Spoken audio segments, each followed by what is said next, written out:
Good morning, everyone. I would like to call to order the Pasco County Board of County Commission meeting for May 21st, 2019. I would like at this time to remind everyone to please silence all electronic devices. At this time, please rise for the invocation and pledge.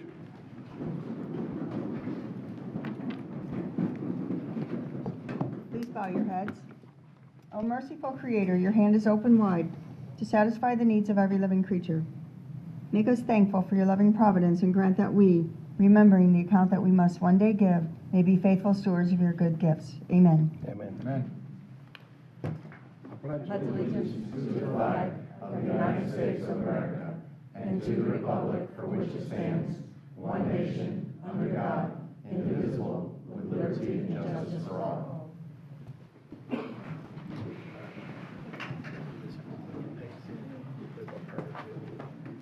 Madam Clerk, please call the roll. District 2, Commissioner Moore. Here. District 3, Commissioner Starkey. Yes. District 4, Commissioner Wells. Here. District 5, Commissioner Mariano. Here. District 1, Chairman Oakley. Here. Thank you. Now is the time for public comment. Citizens are given an opportunity to comment on any item coming before the board during this public comment section. The board also takes public comment items to be placed on future board agenda for business under their purview.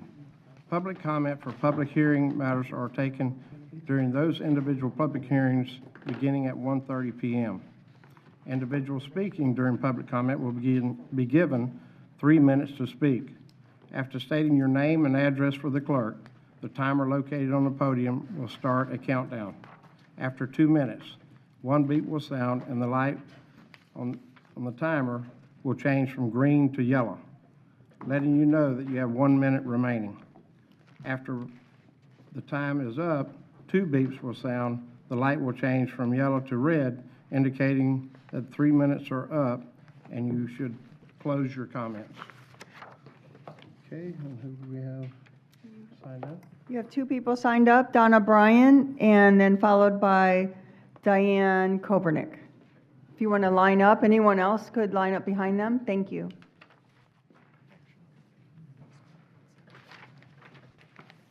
Good morning. Good Please state your morning. name. Okay. Donna Bryan, 8015 Ernst Road, Newport Richey, 34653. I came today to say thank you to Commissioner Moore and Commissioner Wells for their generous donation in helping the Samaritan Project. It was very nice of you to support us in helping the homeless. I wish everybody would jump in and help with the homeless. I'd also like to ask for the county to recognize the Farrells, Steve Farrell and his wife. They do tremendous amounts of work in the county. They jump in and help everybody, and I think the county should recognize all their charity efforts that they do in the community. That's it. Okay, thank you. Have a great day. Take care. Please state your name and address for the clerk. My name is Diane Kobernick. I live at 5001 South Shore. That's in Gulf Harbors. Good morning. Good morning. I am absolutely stunned by your willingness and your determination to tax Gulf Harbors property owners for a useless, contaminated piece of property that you insist on saying that will benefit our subdivision. It boggles the mind. This last week, you should have all been made aware on how many people in Gulf Harbors do not want this so-called park. I say again, you were misled and given inaccurate information when you voted in favor of this deal last September 2016. A minority of people made you believe they represented our subdivision. That was truly inaccurate. Creating new taxes on your constituents should be done with due diligence and respect. I understand that the board will not be hearing P1 today on the agenda. However, I question the county's transparency when a new MSBU is being considered while still being in litigation. So these questions beg to be answered. Why do you insist on buying this contaminated property? Why does the county insist on paying an exorbitant amount of money for this property when your own appraisers do not believe it is worth the money you are choosing for us to pay? Who is really benefiting from this deal? Why are you deliberately choosing to create such discord in our community? As far as this new fact sheet that was just posted on the county's website, it is so full of misleading statements. Shame on you. I will just address one of them, and I quote, "Even though plaintiff admitted under oath that she did not count all the ballots." So I'm going to refer you to my deposition transcript, page 129, line 1, 4, 7, and 11, where I specifically say, and I quote, basically, I went through every single parcel, every single yes vote. Now I ask you, does that sound like someone who did not count every single vote? Thank you for your attention. Thank you for your comments. Is anyone else here to speak this time? Please state your name and address for the clerk. Ken Dabbs. I live at 4617 Floormark Terrace in Newport Richey, Gulf Harbors. I too read the frequently asked questions sheet that's on your website now for the Gulf Harbors new MSBU. I'm just totally, I'm flabbergasted at what's in there, number one.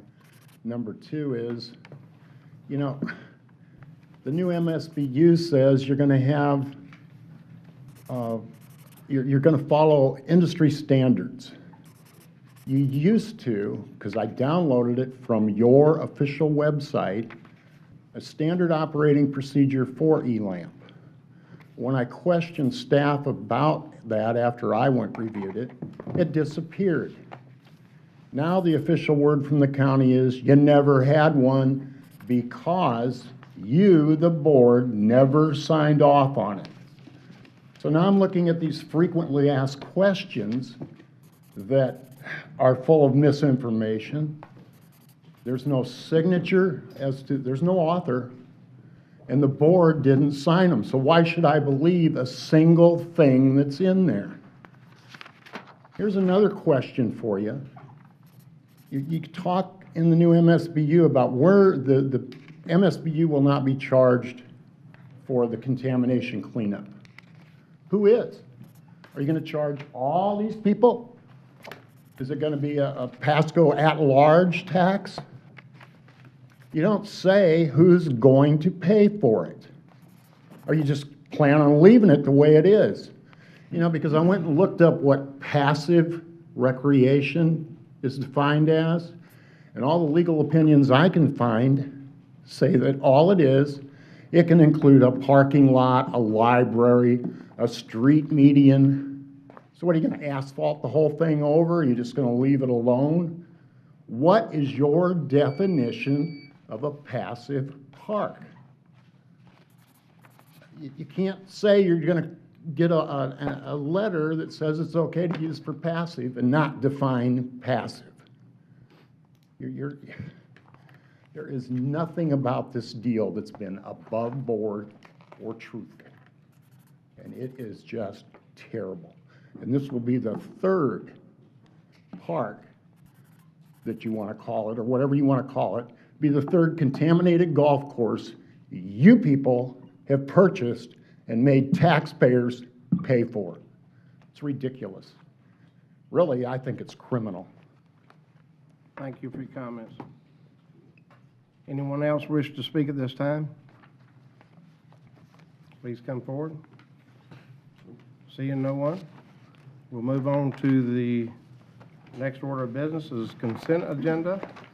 I have the following items pulled: C10 and revise, C32 revise, and that's all I have on the pull sheet. Is there any other items need to be pulled by the commission? Seeing none, entertain a motion for the addition, all the rest of the items. Remaining consent items. Second. I got a motion and a second. All those in favor say aye. Aye. All opposed, like sign. Motion passed. C10.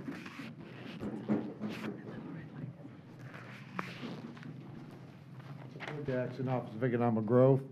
This item was revised. We inadvertently missed the signature page on the document. Move approval with a noted change. Second. Got a motion and a second. All those in favor say aye. Aye. All opposed, like sign. Motion passed. C32. C32 was revised to clarify the funding levels in the agenda. There were no substantial changes. Okay. Move approval with a noted change.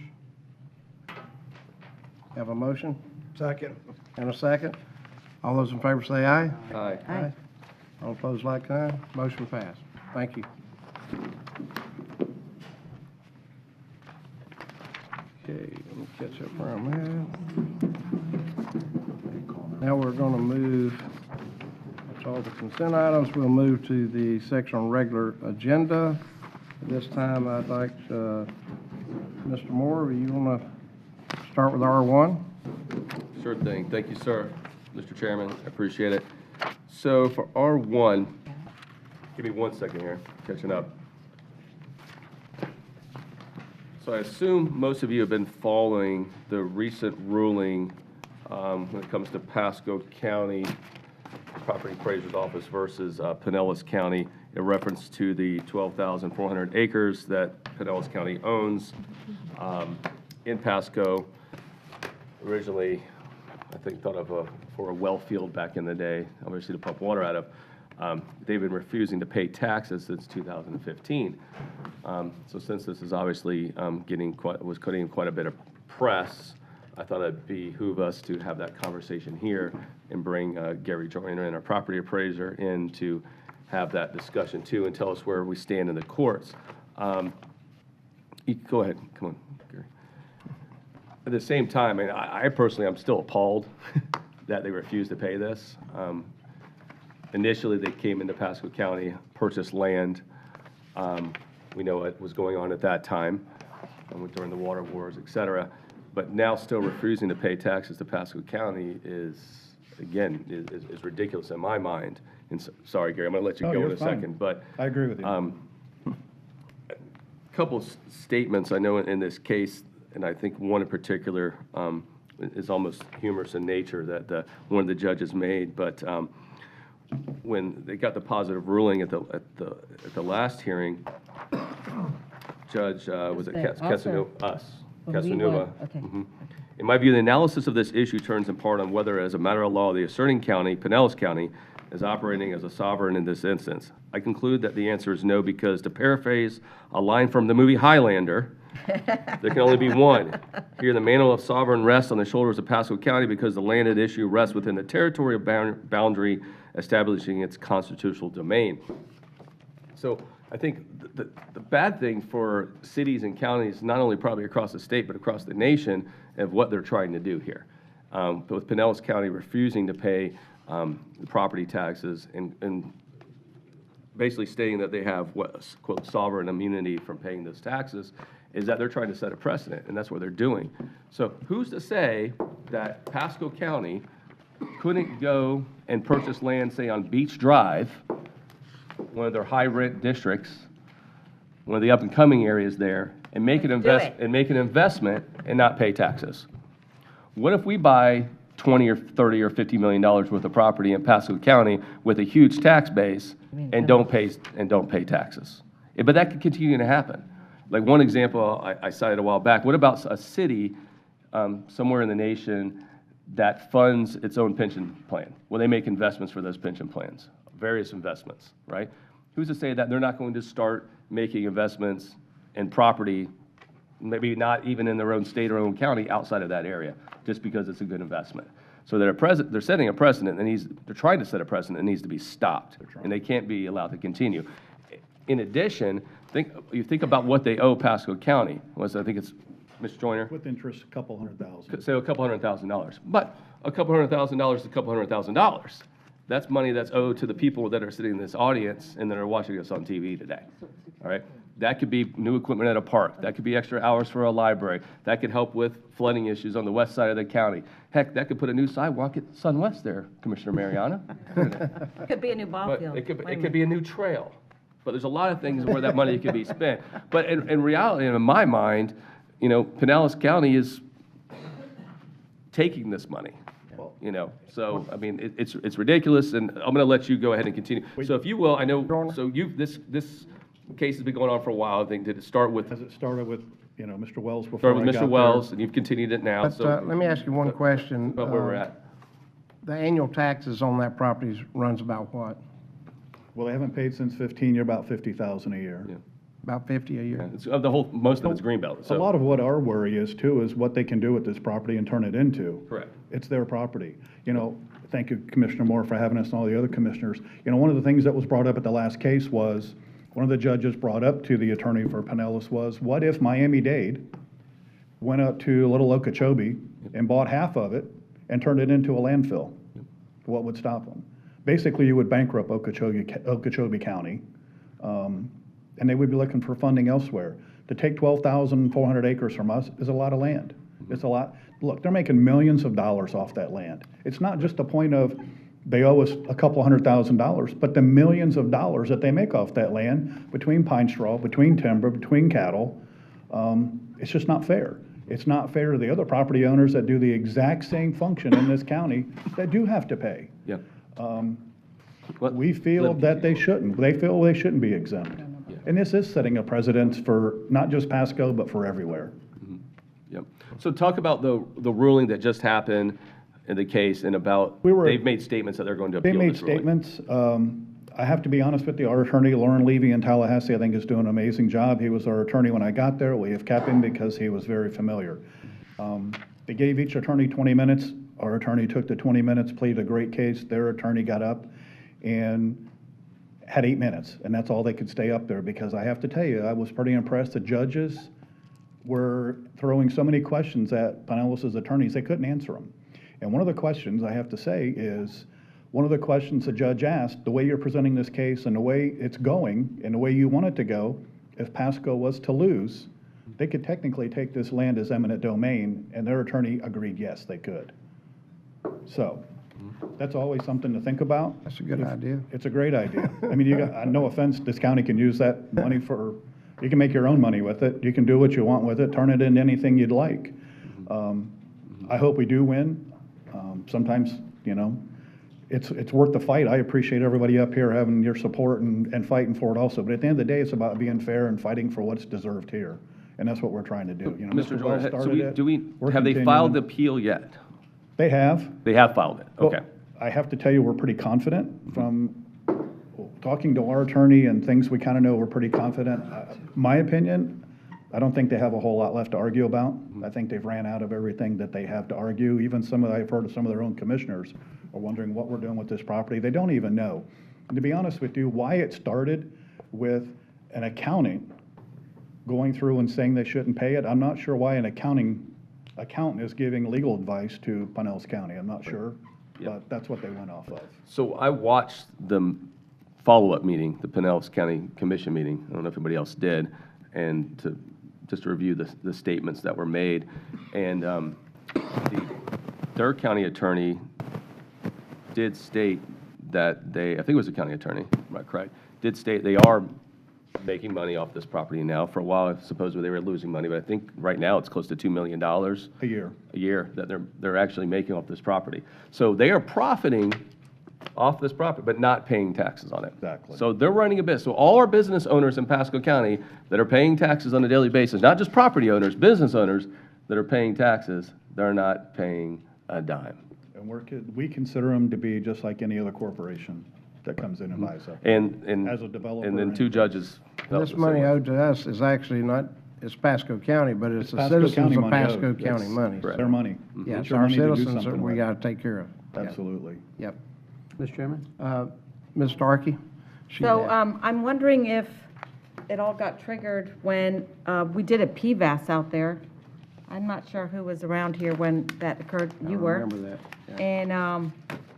And we have residents along one side of the road that goes to the back entrance to Crossbar, and they ended up having to pay for the whole PVAS because since the property on the north side of the road was owned by Pinellas County, they didn't have to participate in the PVAS of the road that their trucks tore up hauling timber out of there. And, yeah, it was an interesting situation. And now, When was that? That was Yeah, about the time, I think about we 2 need to- years ago or So- so, 2.5 years ago. That's a good point, yes. Mr. Steinschneider. So Well- going back to that, Your ordinance exempts governmental entities. That's why they didn't have to pay. It should exempt PVAS only your our PVAS governmental entities, your not PVAS another ordinance. county's. I don't think we should exempt other counties. Why should our citizens be Your paying ordinance did for not, another at the county to do time, business did in not our county? specify. No, I'm just saying in the future, we might want to fix that. I don't And know the why our board can citizens change the would ordinance be. anytime it Yeah. wishes to. Let's add that to our list, but I don't know why our citizens are paying for another county to make money and tear up the road. Now, what resulted in, the result of that whole issue was that they cannot use that, they're not supposed to be using that road for logging anymore. Whether that's going on, I don't know, but I just wanted to bring that up for historical reference. well, Mr. Chairman. That was going on too. Well, let me just follow up to her point real quick, since I brought this in front of us, so let me keep going for a second. If we could have staff look into that, if they are utilizing that road, like Commissioner Starkey just mentioned, we need, if they were told they cannot use that road for hauling the timber, we need to find out if they are. If they are using it, then we need to cut that off. And so you know, they have new management out there on those properties for the cattle and for the pine trees and the straw and everything now than what used to be there, even when they did the road. It's a new management team that's out there now, so I'm aware of that. Yeah, they stated that in their meeting, actually, on the Pinellas County Yeah. meeting, so. So, but they may not know they're not Go supposed to ahead, use the road. Commissioner. Mr. Mariano? So I think we should be changing that ordinance. Maybe we should just include for Pasco County, the state and the federal government. That'll take them out.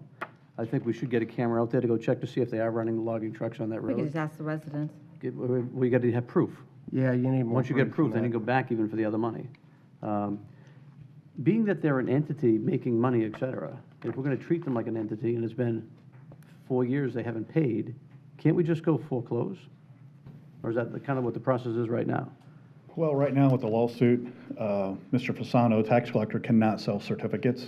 So again, they're going to get away with not paying this year and not interest being added. So until this suit is ended, we can't sell or he cannot sell certificates. So they have to sit idle. So at this point, it's not whoever bought the certificate, from 4 years ago can go after a tax deed. They're going to have to sit on it because it's in litigation. Do you So think we unfortunately should right send a now, letter no. to the governor, have him take a look at this, or the attorney general? Or is it just let it go through the courts? We're trying to wait to see to go through the courts because it is. Do it again. This is a case that's never been had anywhere. This will be precedence for, like I say, not only Pasco or Florida, but for everywhere. It hasn't happened anywhere before in the past. I will say, we lost the first time in Pasco County in county court, but I will say, the judge actually came out and said, I have to rule for Pasco, or for Pinellas, but before I do, I want to say, I live here, I pay taxes, and I do believe you should pay. At the end of the day, I think you should pay, but I think that is a ruling that should be for a court higher than myself, and that's why it got bumped up. We appealed, obviously, to take it up. And no offense, if we lose this one, we will go a little farther. Good. We're going to keep going until a final judge somewhere says no. And on another note, we always look at how much, at the end of the day, it costs you to do this and to make this fight. Costing us very minimal. It's very minimal what we're spending to fight this suit. Like I said, we've waited almost a year for this ruling. It was almost a year ago that we went to Tampa and fought it. So it's taken a while to get through, and again, there's no fees going out at that time. So we feel pretty confident of what we're spending at the end of the day to fight this. So the taxes or billings still being billed even when it Yes, comes sir. due, even though they're not paying? And then they'll have to go back and pay at that point. But yes, they still are being taxed, Okay. absolutely. So there's no action required for this item? Not at this point. Wait a I brought minute, this wait a forward. minute. There is action going to happen. And So I have let more me, comments since as it's my Wells. item, let me continue to Okay. move forward with it. Wells wants to But say Wells has something. Commissioner Wells has something. Mr. Wells? Just real quick, I just want to thank you for seeing this through. You didn't have to. You could have just dropped it. I really appreciate you supporting it. Obviously, we all support it, and it really means a lot, and we will win Well, this. I will So, tell you, that was one of the first things your father asked me is, what are Yep. you going to do with that? That's what I'm saying. He appreciates it very And much. so trust do me, I. at the minute, heck, I wanted to fight it before I even became property appraiser. So yes, we were never going to give it up. Yep. Well, thank you very much. Yep, thanks. Ms. Starkey?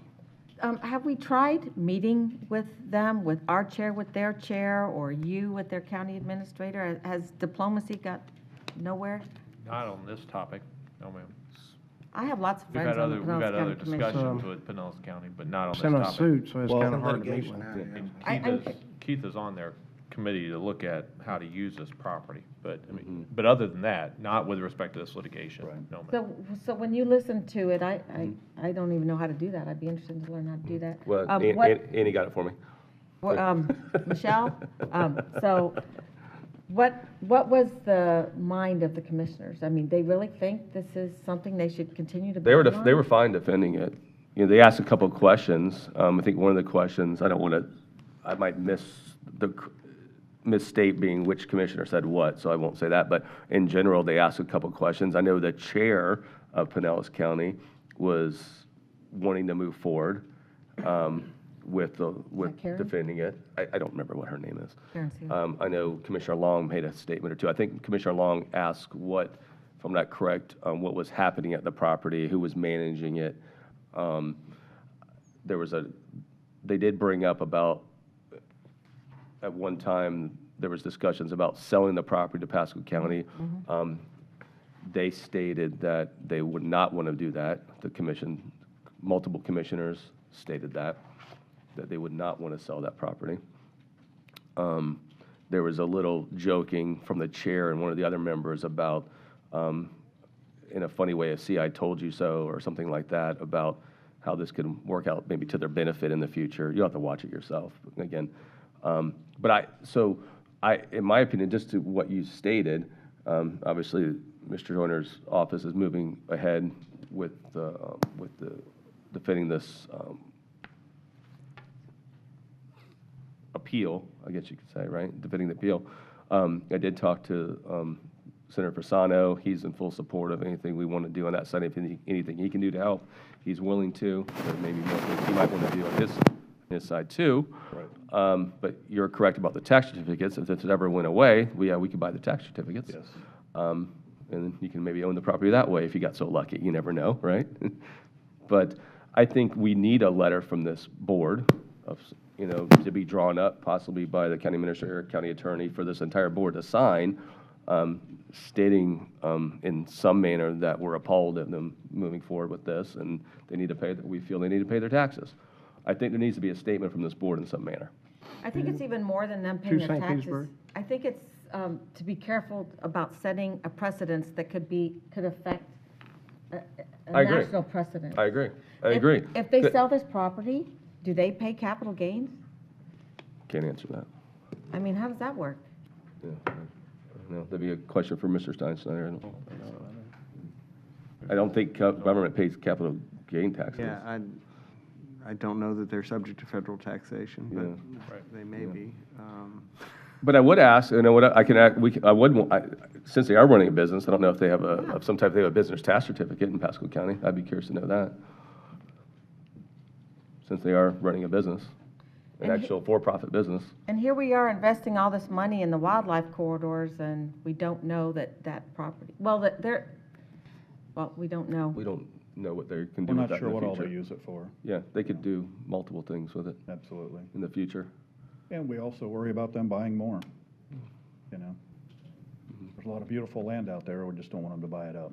They could have a lot of nice land along that, around the hotels, around the Vinoy, that I'm sure some governments could start looking at to That'd be a making good some investment for us. investments and not have to pay taxes on Okay, it. So so maybe you're making a maybe the motion- world is watching and they'll know that the market is hot in Pinellas County right now. Make an investment because they don't feel you need to pay taxes. So You making a motion for us to send a letter? if we need a motion, I mean, first, we can just ask between the county attorney and county administrator maybe to draw something up that we can all approve. I mean, if we need a motion, I can We make a don't want motion. to I know we don't want to do anything that would But jeopardize I think the county a attorney lawsuit. should also be involved in the way we word this. We can bring back a letter. I mean, that's, Yeah. let's research that, so we don't want to make any motion or any letter that would cause us to have an issue with this lawsuit. We want No, that we're just lawsuit giving a to- direction that, Yeah. give a direction to bring back a letter if you could in the next meeting. Okay. I don't think we need a motion on that, Do and then we that. can. So we don't need a motion, but if y'all do that, that'd be great. Of course. Okay? And we do thank you guys for all your. No, thank you, we appreciate it. Thank you, Mr. Joyner, for. Like I say, all you we'll continue to fight for you, and as soon as we know something, we'll let you know, but we hope it's on the winning end again, so thank Okay. you. Keep up All the right, good work. Thank you. Before we go to R2, we have some special guests here today. Would like to acknowledge, we are hosting students from the PACE Center as part of PACE Government Days. This is a 3-day program to give students a better understanding of how local government functions. Today's group will spend about an hour with us here today in the boardroom. These young ladies are also visiting constitutional officers in various county departments to learn more about their operations. Let's give a warm welcome to the 10 students joining us today. Thank you.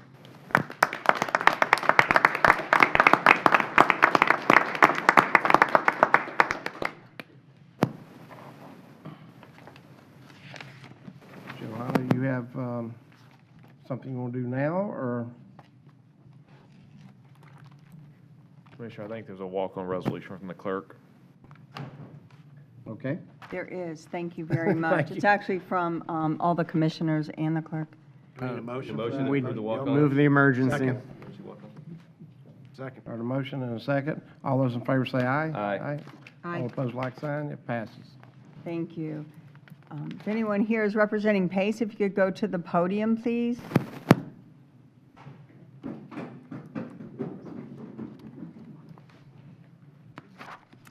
Thank you. Resolution number 19176, whereas PACE was established in 1985 in Jacksonville, Florida with 10 girls and has grown to 21 centers throughout Florida.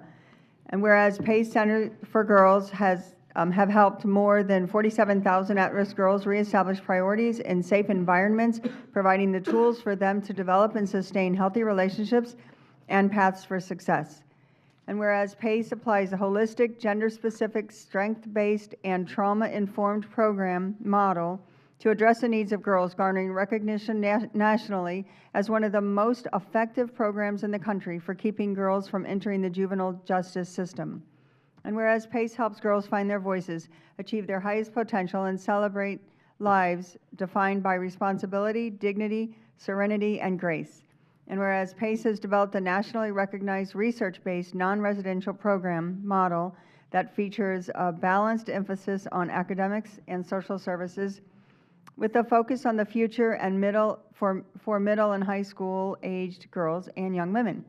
And whereas the foundation of PACE is its gender-responsive culture, providing a safe environment that celebrates girls. PACE offers services that consider how girls learn and develop, and its supportive staff members respond to and celebrate each girl's strengths and challenges. And whereas the PACE model emphasizes the goal setting with an ongoing assessment and improvement process to identify each girl's strengths and challenges, and whereas PACE provides each girl with the best possible support based on her individual needs and ambitions. And whereas PACE's life management curriculum teaches girls to make positive decisions and lifestyle choices. PACE's Spirited Girls classes teach girls how to better navigate real life, tackling topics such as self-esteem, conflict resolution, personal grooming, relationship building, and so much more. And whereas ongoing parental involvement is an integral part of the care plan for each girl, and counselors maintain regular contact with parents or guardians through phone calls and in-person meetings. And whereas as part of the curriculum at PACE, girls are encouraged to express themselves through creative outlets such as art and poetry. This provides them with an opportunity to acknowledge their past while focusing on their future. And whereas PACE came to Pasco in 1998 to serve local girls in the areas of academic improvement, social services, and transition support. The target population for PACE Pasco is at-risk girls between ages 11 to 17 who may benefit from a more personalized and supportive educational environment. And whereas at PACE Pasco, girls work to become productive citizens and value their education, repair family relationships, celebrate their achievements, and build self-confidence. And whereas Pasco REACH began in 2016 and provides counseling and mental health services for girls and families still enrolled in public school and will serve 100 girls in 3 schools this year. And whereas girls are at higher risk than boys from sexual abuse, sexual assault, and domestic violence. And this elevated risk may explain the strong link between abuse and trauma and girls' delinquency. And whereas 68% of girls were failing one or more classes prior to coming to PACE, 11% girls have had a prior arrest before coming to PACE, 28% girls use drugs and alcohol prior to coming to PACE. And whereas the structure PACE provides has resulted in significant outcomes, including 92% had no involvement with the juvenile justice system within a year of leaving PACE, 96% improved their academic performances, 92% were in school and or employed 3 years after leaving PACE.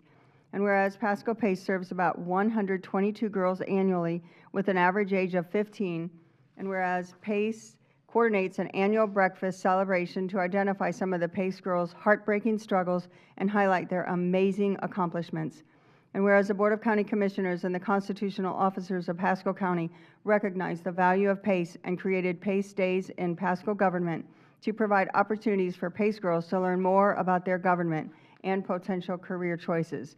And whereas once a PACE girl, always a PACE girl, now therefore be it resolved by the Board of County Commissioners, Pasco County, Florida, that said board hereby declares May 20th to the 22nd, 2019 as PACE Days in Pasco government, and expresses its deepest appreciation to PACE leadership and their students for their work to help at-risk girls in Pasco.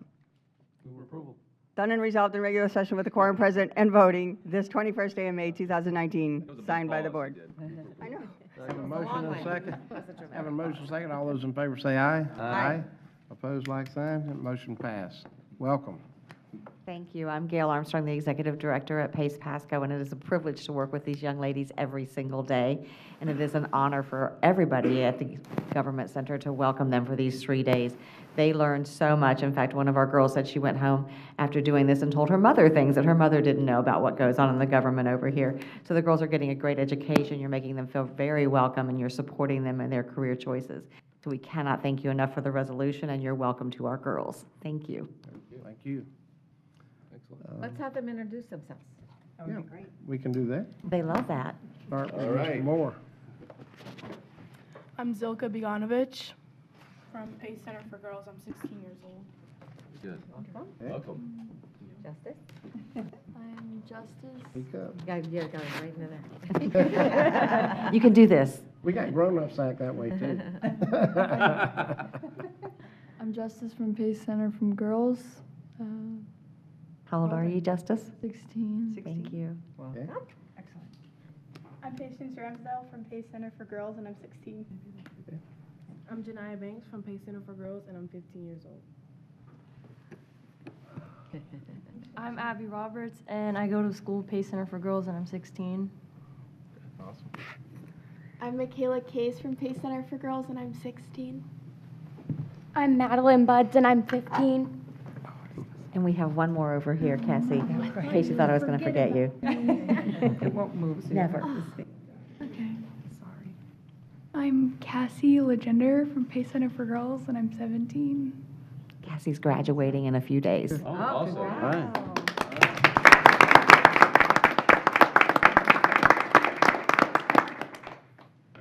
Now, would we like to go down front, maybe have a picture with all of them? Chairman, let me, if I could, real quick. Okay, you will. I just want to take a minute. I was in Rotary with Gail back before I was a commissioner, and what a great. I know they had the Disney trip, which I believe some of these girls went on, if not all the girls. Hopefully, that was a great trip. I know I got asked to help support that, which was a no-brainer.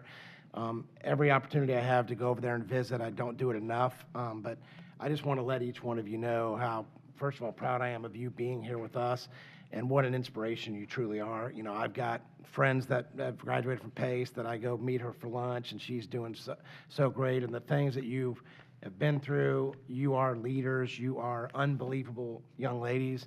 You have a great future. I'm getting a little emotional, but I truly mean it, so just thank you all. You believe in yourselves. We believe in you. You truly are inspiration, so thank you. Keep doing a good job. Yep. They will. Mr. Chairman? Yes, sir. Yeah, I'd like to go a little bit too, and it is just amazing what you're doing with these girls. I know my daughters Amber and Lauren think a lot of the program, especially Amber, to get on this, spend as much time as she can. I've actually made a mistake today. I was supposed to bring the clothes down that the girls picked up when they're doing the spring cleaning to bring down to you, so I guess Amber's gonna have to bring them down to you personally. But the great work you're doing, and girls, to take an opportunity that this is providing to you, I think is tremendous, and we're delighted to have you here. Thank you. Very good. Good. Okay, let's go down front and get a picture. You ready?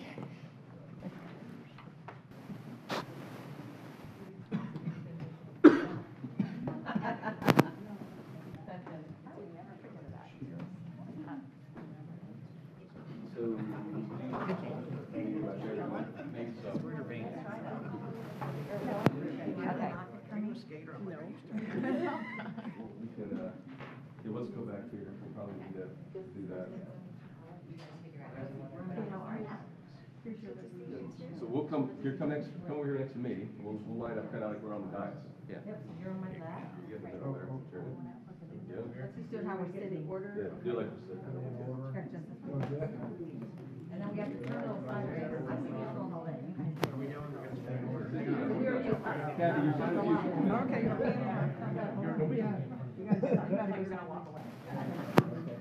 We might have to do a little sideways action here. Turn sideways, guys. We're gonna turn sideways. I serve two kids, and I see them all day, every day.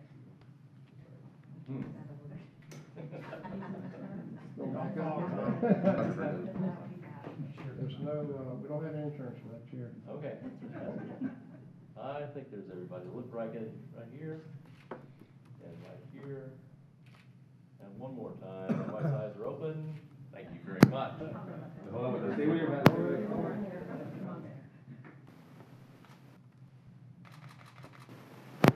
All 2 8x10s and. Good? That's good? Very good. All right, thank you so much. We really appreciate it. Make sure you Because I don't have the equipment to do that. Can I put in for a? Can I put in for a wide angle? Lucky day. Thank you, sir. What do you got? Oh,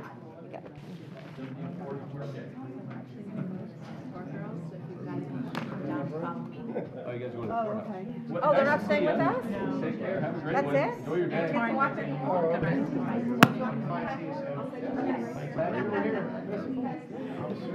Anita had to sit through 2 hours of public comment, so you made it through it.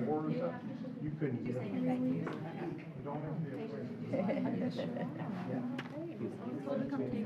Oh, y'all keep doing a good job. Thank you. I thought they were spending the day with us. Oh, you got it. All right, bye-bye.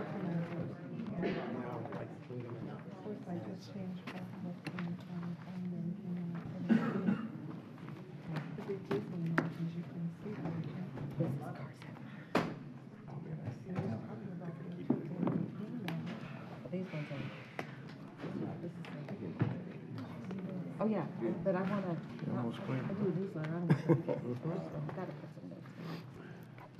Now, the next item is R2, and I think Mr. Moore wants to lead the conversation on that. Thank you, Mr. Chairman, I appreciate it. So our favorite subject, the quote, donation bins. I hate to call them donation bins because most of them aren't actual donation bins. It's like but- you gathered a lot so, of stuff. It's getting bad again. So obviously, everybody knows that we passed an ordinance a while back to allow, yeah, I'll explain that one. To allow permitting, let's go back, is that from the start? Can you go back to the very start? The very first, there you go, leave it there, please. Oh, no, back, there you go.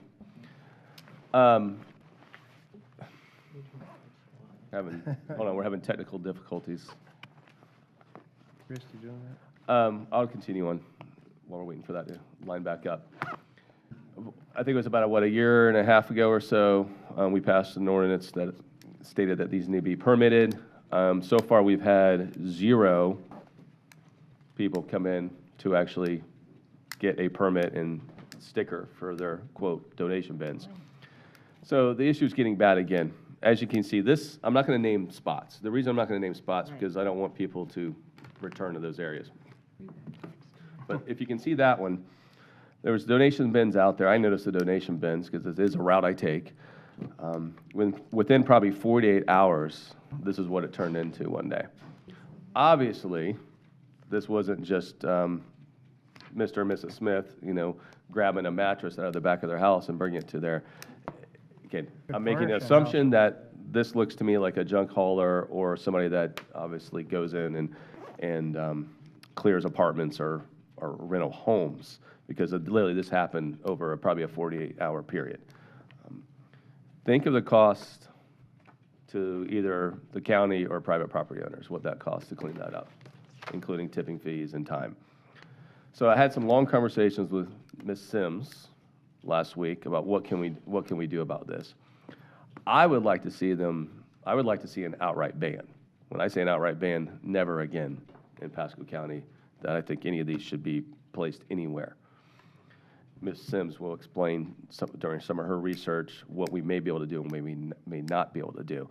You can see through the debris, there is 2 of those donation bins sitting there. So it started with 2 donation bins, and that's what it turned into. If you can go a couple more slides. So that's an example of something I think is okay in Pasco County. That is a manned truck. I literally took that one yesterday when I was going to take my daughter to horse riding. And that was at a convenience store that they had permission to do that at. I didn't want to take a picture of the gentleman, so I was waiting for him to move, but you can see in the left front of the truck, he's standing there. So that's manned at all times.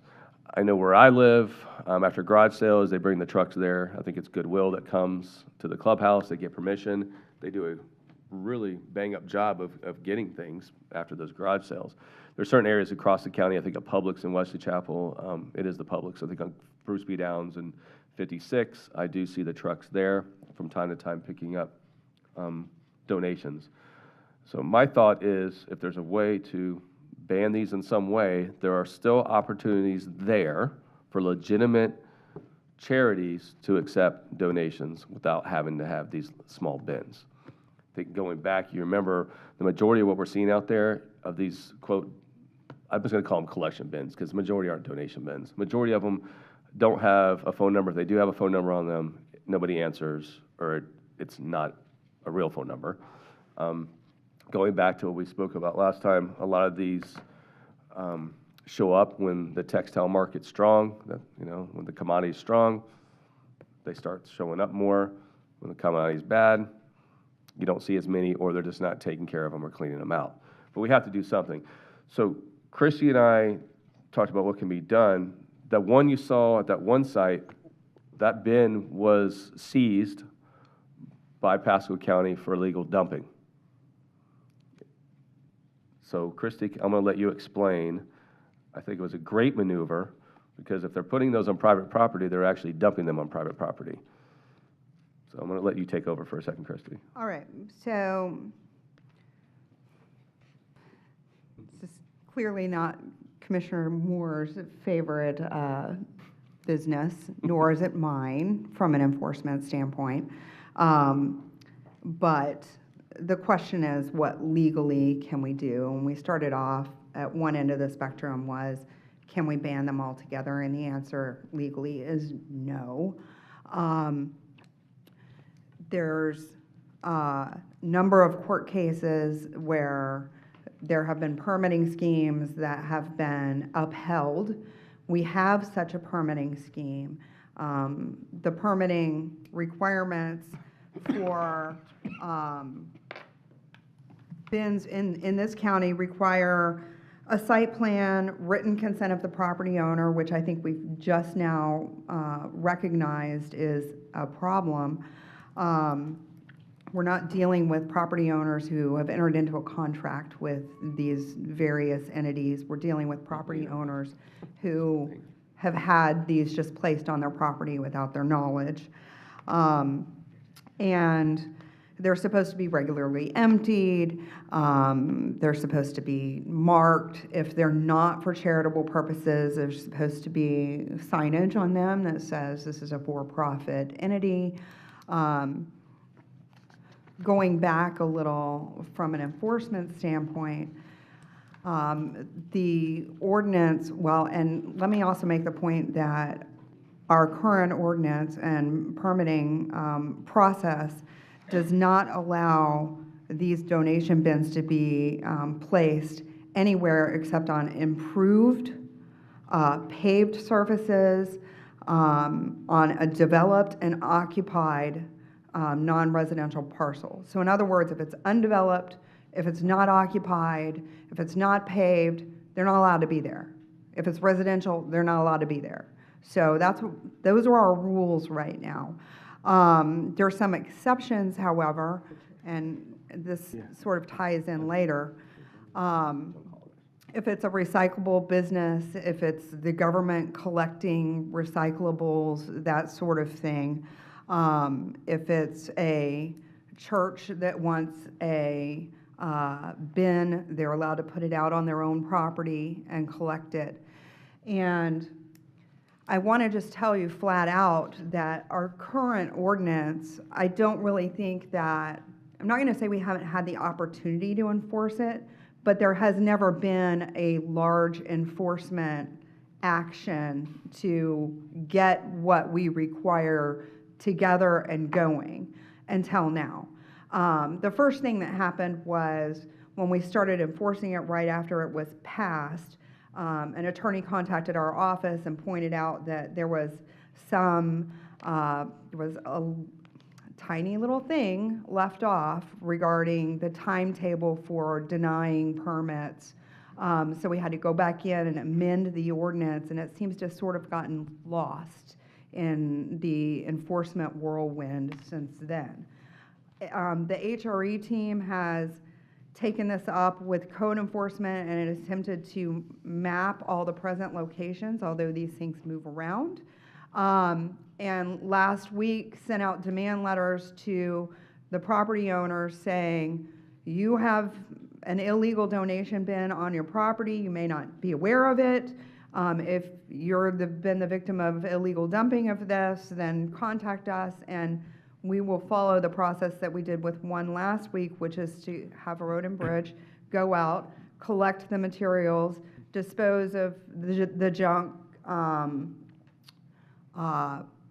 confiscate the bin, and then investigate it for illegal dumping. If it's over a certain tonnage, that could be felony dumping, so we'll work with the sheriff's office to obtain restitution and make those cases. But of the 40 letters that we sent out, we are expecting probably at least half of them to be from the response from owners to be, we have no idea why this is here. The other 20, and this is just a guess on my part, will then have until July 1st to go through the permitting process. And the reason why it's been kind of stretched out to July 1st is the application process is fairly labor intensive. There has to be a site plan, there has to be written consent from the owner, and that's just the amount of time that the people on the second floor needed in order to train their staff to actually take in these permits. So where are we now? So Commissioner Moore and I wanted to have an open discussion on whether these things could be banned. I think the answer is no, I can't legally defend that. And then the next question, thinking proactively, I'll say, Commissioner Moore's behalf is, can we reduce them back to only manned spots? Do I have that correctly? Yes. Okay. Here's the problem with that from a legal... I have another follow-up to that, too. So. Right. The problem with that from a legal standpoint is that we have a bunch of exceptions written into our current ordinance that allow unmanned. We have, up at the Publix, we have recyclables, we have newspapers. Again, we're allowing churches, for example, on their own property to put an unmanned bin out. If we're going to go to manned only, it would have to be manned for everyone. We could not... I'm fine with that. We could not, pick and choose. You can't have the, Salvation Army bin, They have trucks? They're manned. Those would be manned. Okay. So that would be the only way that I could defend it. And I'm quite confident that we will be sued, but again, I have to tell you that in First Amendment cases, every First Amendment case is very fact specific. So I cannot stand up here and tell you we will win. It's always a coin toss to me, because the First Amendment it's a huge area of law, and there's many different facets and the determinations in all kinds of First Amendment cases, whether they're charitable solicitation cases like this one would be, versus religion cases, often turn on small pieces of fact and a trial court judge's interpretation. It's almost like there's so many trees that sometimes the forest is missed in First Amendment cases. However, yes, go ahead. Yes, Mr. Chairman. Let me ask a question. Well, can I do it again? Right. Come on. I brought this because I'm going somewhere with this. So I reviewed some of the cases that you sent me and referred me to. Mm-hmm. One was I think in Duval. Was that Duval? Around Jacksonville? Was it Duval? And if I'm not correct, the problem was banning charities. Right? Or banning everything. Right. So 90+% of these we're seeing in the county are not actual charities. They're private businesses. So if somebody can prove they're a legitimate charity, i.e. Goodwill, Salvation Army, whoever else we see out there, why can we not separate the non-charitable organizations from that? Because I thought, for reading that case, they kept stating charity, charity, charity. Right, and I understand what you're saying. The reason why we can't just ban them is because there is an element of First Amendment expression, courts have found, in being able to use these bins to solicit for charitable purposes. So if your question is, can we ban the non-charitables and allow the charitables? Possibly. But as a practical matter, I think that we're going to find ourselves in the exact same position, because it's very simple for a for-profit corporation to turn themselves into a not-for-profit corporation and give 1% of whatever they have to a charity. I really, if you're asking for my opinion is, believe me, I dislike this as much as you, but I've only just now had the opportunity through the HRE process to wrap my arms around a comprehensive enforcement action. Yeah. And I would suggest that we give it the summer to play out and see how many of these shake out when we, send out these letters. We see how many we are confiscating. And, that one would be illegal because we would never give a permit for Plus, they didn't have the permission. ones that were just up there. It's an undeveloped parcel. It's actual not on illegal pavement. dumping. It's actual illegal dumping. Exactly. Yeah. And, I would like to think that once we start confiscating these bins and seeking restitution for our cost from, we've actually figured out that 15 of the 40 letters that we sent out are the same, one company. Yeah. I would like to think that once we actually do an enforcement action, which we have not done up until now, that this will not be known as a friendly business county in which to start dumping your bins all over the place. So while I'm absolutely sympathetic to what you're saying and your goals here, I would kind of suggest that we give the enforcement process a little bit of an opportunity to play out. Okay. And I did want to let y'all know that I have redone the research. There's no way to ban them outright if there's any charitable nonprofit aspect to them, just because of the case law and lawsuits that have already been brought. And if we want to go banning everything that isn't manned, that is going to affect other bins that currently we don't have problems with, that are on, for example, people's own property or Publix or something like that, but which are unmanned. They don't have somebody standing out there.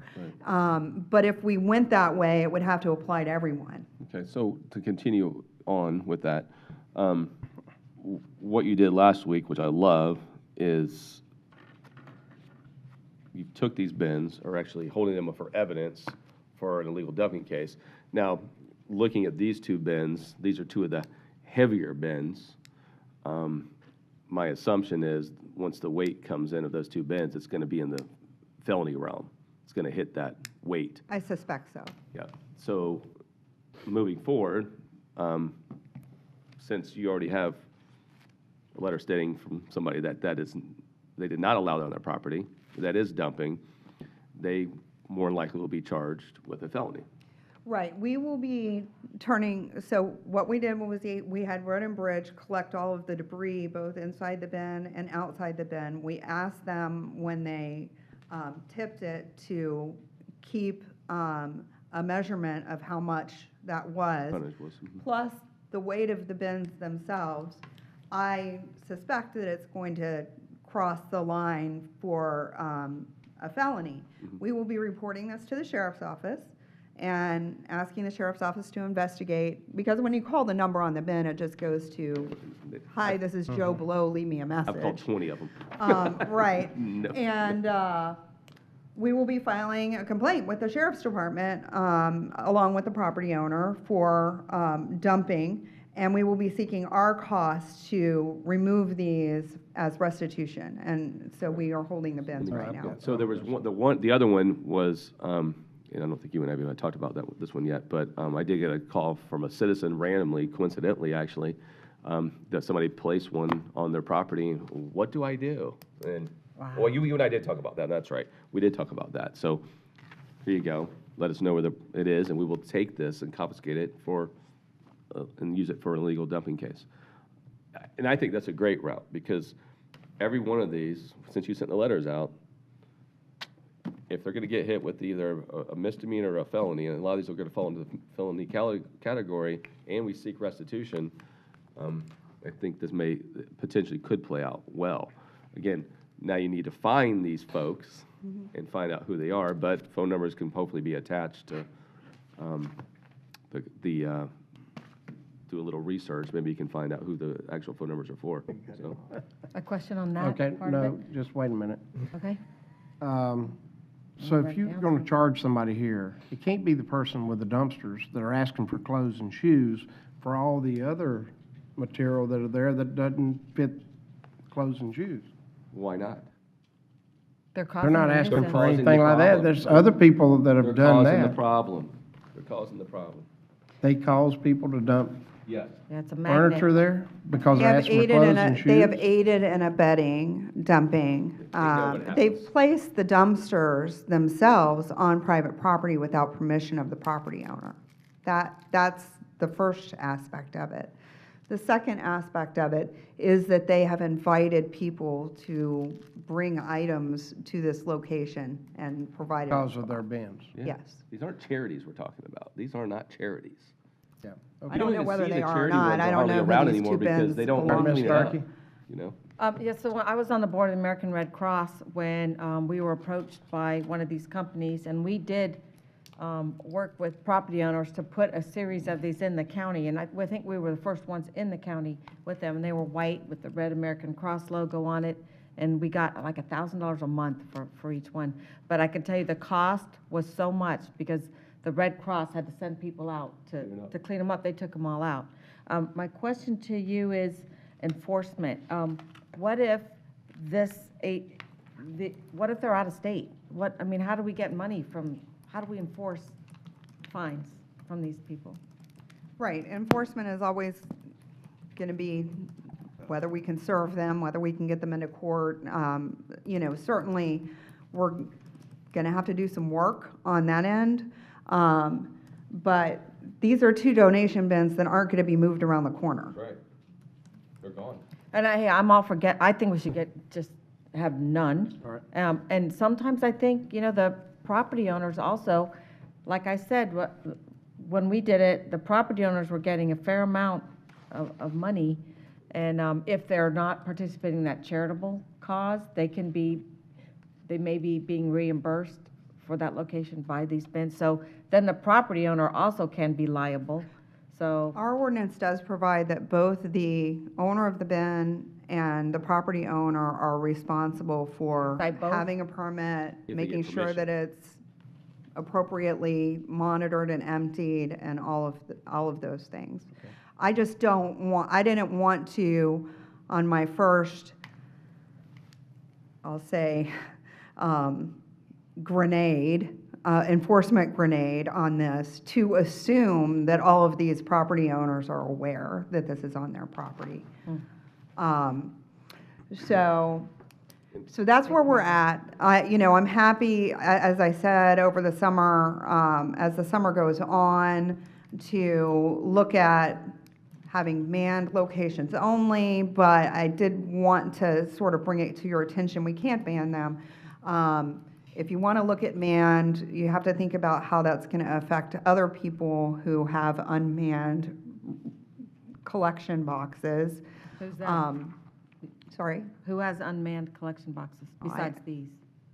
There's all sorts of unmanned recyclable stations around the county.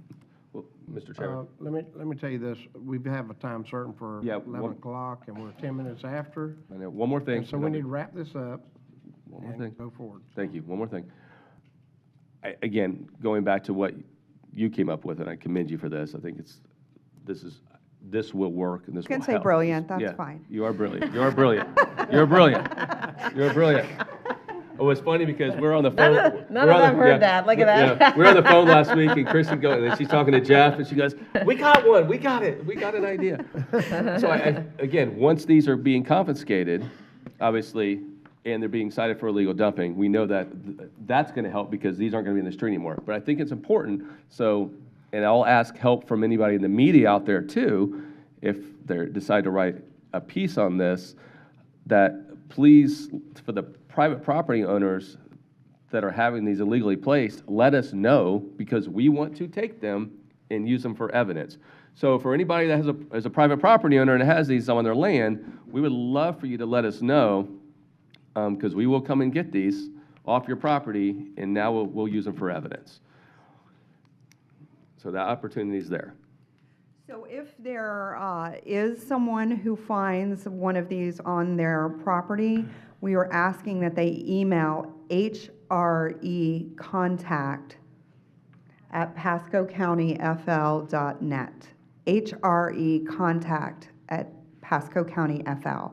That sends it right to the HRE coordinator, who can, instead of it going all around from customer service to code enforcement, over to HRE. hrecontact@pascocountyfl.net. Thank you. And at the end to end, just remember, these are costing the taxpayers thousands of dollars a year.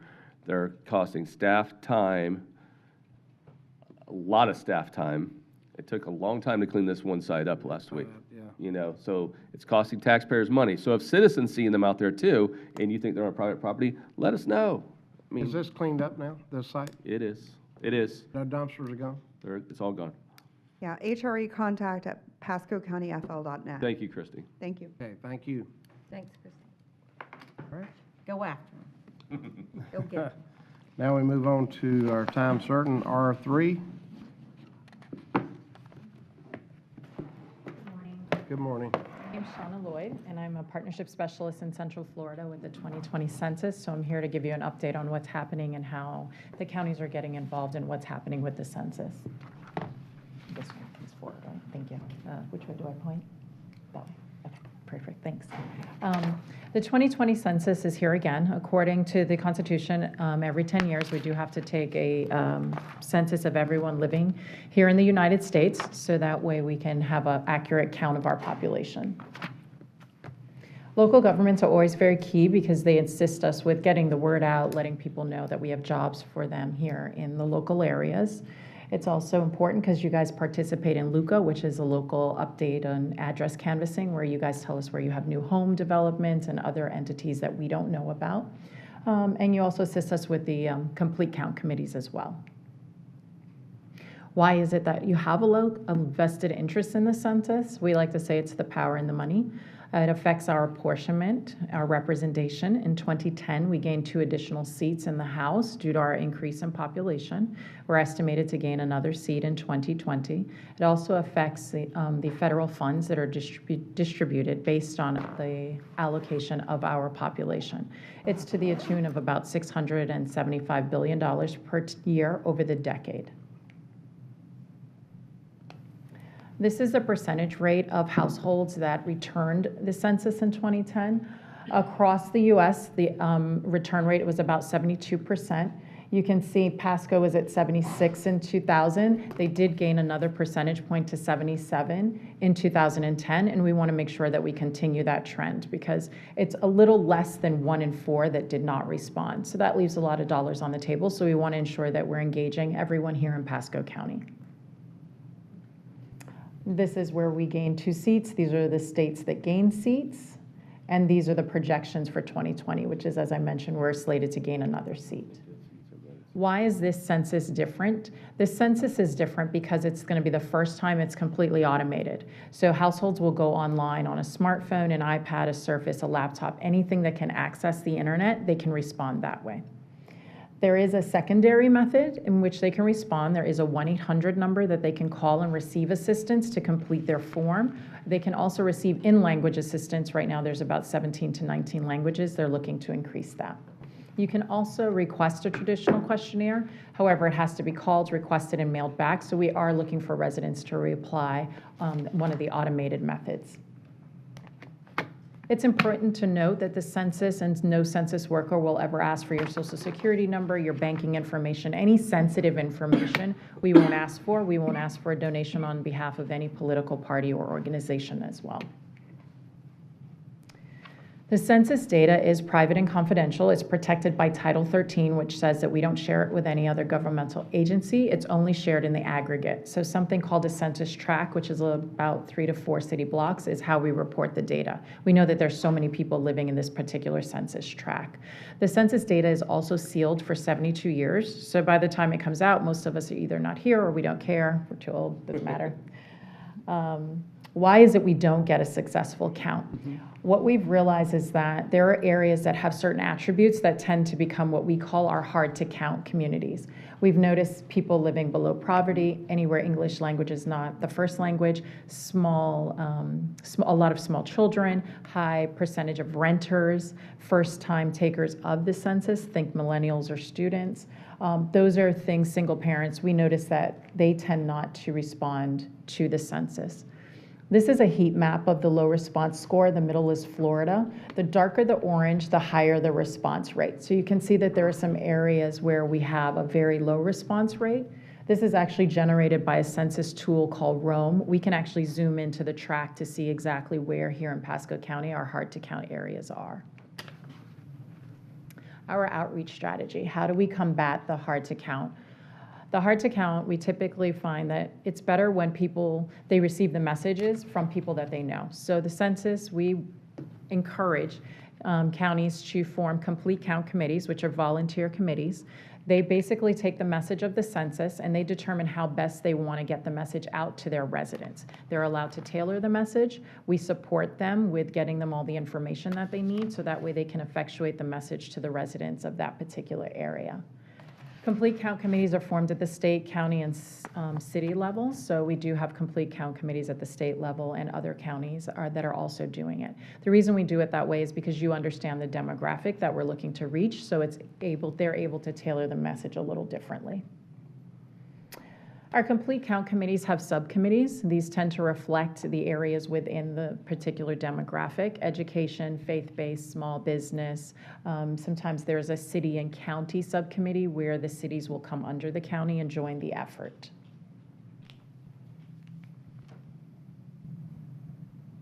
This is our census design. First, as we mentioned before in Luca, we establish where we count. That's where you update the address. Then we motivate people to respond. That's where we are now, where we educate. We start our complete count committees and we get them going to effectuate the message.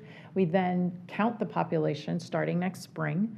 And then after that, the census results are released at the end of the year. They're due to the president on December 31st. And the following spring in 2021 is when we'll get our reapportionment count and our updated census numbers.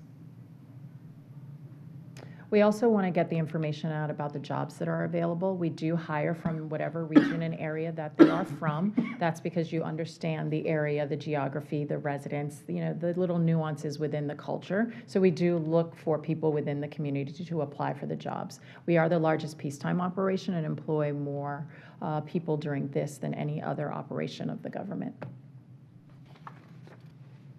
Are there any questions that I can answer?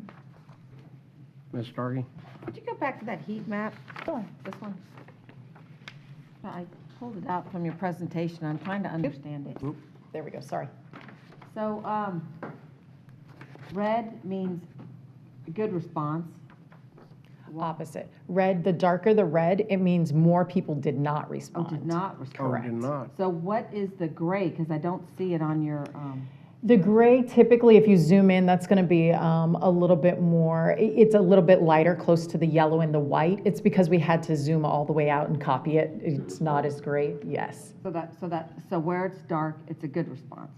Yes, some of it because of the way the counties and the tracts are so small, it's actually not. So I would actually have to show it to you on a computer, I'm sorry. So is there a way that we could see how our county has done? Yes. Is there specific county information? Yes, there is. I can actually get that to you, and typically. For us all to see Sure. where we're doing well in the county, where we're not, so we can all. Absolutely. It's actually a tool online, which typically once you've decided and decided on a chair for the complete count committee and they're established, we come in and do a full training for everyone about how to use Rome and how to look at these areas, because that's where the volunteers are going to be looking to target. When do we need to have this committee up? As Complete soon as count. possible. Okay. We're They talk about currently this at NACO. doing, as right now, I have different counties in different stages. I just did the kickoff for Hillsborough yesterday. Orange County is doing their kickoff tomorrow. Some are just forming. So it really just, as soon as it's possible for that to happen, we're looking to support it. And how many people should we have on a CCC? It's going to depend. If all of your cities are going to join, then we typically look for about 3 to 5 on your subcommittees, and the subcommittees form the complete count committee. So depending on how many subcommittees you'd want to have, somewhere between 15 and 20, sometimes it's more, it's volunteers. You want people to participate, leaders in the community, you want people that are trusted voices in the community to participate. So it's a cross-section of individuals on the complete count committee. So I guess we need to decide how we're going to nominate names to be on this pretty quickly. Well, it'd be real good to know where we stand for us. Yeah. So let's put this on our agenda for our next meeting and maybe send out the map. Okay. And then everyone put some names in of who you think might be good, and maybe we can get that done at our next meeting. How many people, I'm sorry? Typically, there's a chair. The chair is going to coordinate all the efforts, and then your subcommittees have a chair. So usually, the Board of Commissioners will appoint the chair, and then the heads of the subcommittees, the chairs of the subcommittees, and then they'll invite other people to join them. Or you guys can decide to have everyone. It's really So up to how many you. are in Hillsborough? I think we should appoint them all. We had, how many were there yesterday? 50? 60. 60? 60, yes. But you had a committee of how many, and then We had subcommittees? 6 subcommittees. 6 subcommittees? Yes, so there were 6 subcommittee chairs and then 1 chair, which was actually Commissioner Miller in that area wanted to chair. And he's the chair of Hillsborough. And what do you have going on in Pinellas? Do you recall? And Pinellas hasn't had their kickoff yet, so I don't have that number Oh, yet. who was the other one that you said kicked off? We're doing a kickoff for Orange tomorrow. Do you know the numbers there? Right now, they're estimating about the same, about 70 have RSVP'd. Okay, well, we need to get on it. So, We bring it back to us, we look at where we're at and that, and then we'll decide. Mr. Chairman? Yes, sir. So you guesstimate of how many people for Pasco? We're 525 now, 530? our population. Right. So what do you? I would say if you can get, we 40? typically look for more than less, because what's going to happen is some people are going to be on different committees. So I would recommend anywhere from about 25 to 50 would be a very good number. So that way you have enough spread across your subcommittees, which will end All up being- volunteers. Yes, So we need to find that many volunteers. yes. Okay. Each commissioner gets so many in their district. I mean, there's 5 of us, each of us get 10 people to volunteer to be a part of this in our districts.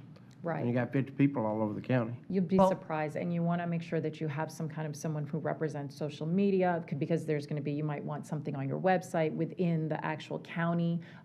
Planning is usually involved. They've been involved since Luca. Staff be So involved? yes, the staff can be involved as well. Well, that's up to you. I Well, mean, we're they can be. we're already providing data to the I didn't know if they census. could be part of that. They can be as far as we're It concerned. can be part of it, yeah. Yes. Let us bring back a Collecting data. recommendation to you. Just because you're collecting Because data. I think, let's bring back a recommendation for what makes Okay. sense for us. That'll But work. at the same time, I do want to make sure that this board approves every single person that's on that committee. Because we don't want it to get out of hand. There's too many folks across this nation that have, when it comes to census, that have ulterior motives, and we don't need that. Yep. We need to be very thoughtful of who's on those committees as a board. I understand. That'd be good. Mr. Chairman? Mr. Brown? Just some other, not specific to Pasco, but, so I'm looking at the HTC indicators, person below or at or below poverty, receiving public assistance, concentration of minority groups, immigrants, linguistically isolated communities, migrant workers.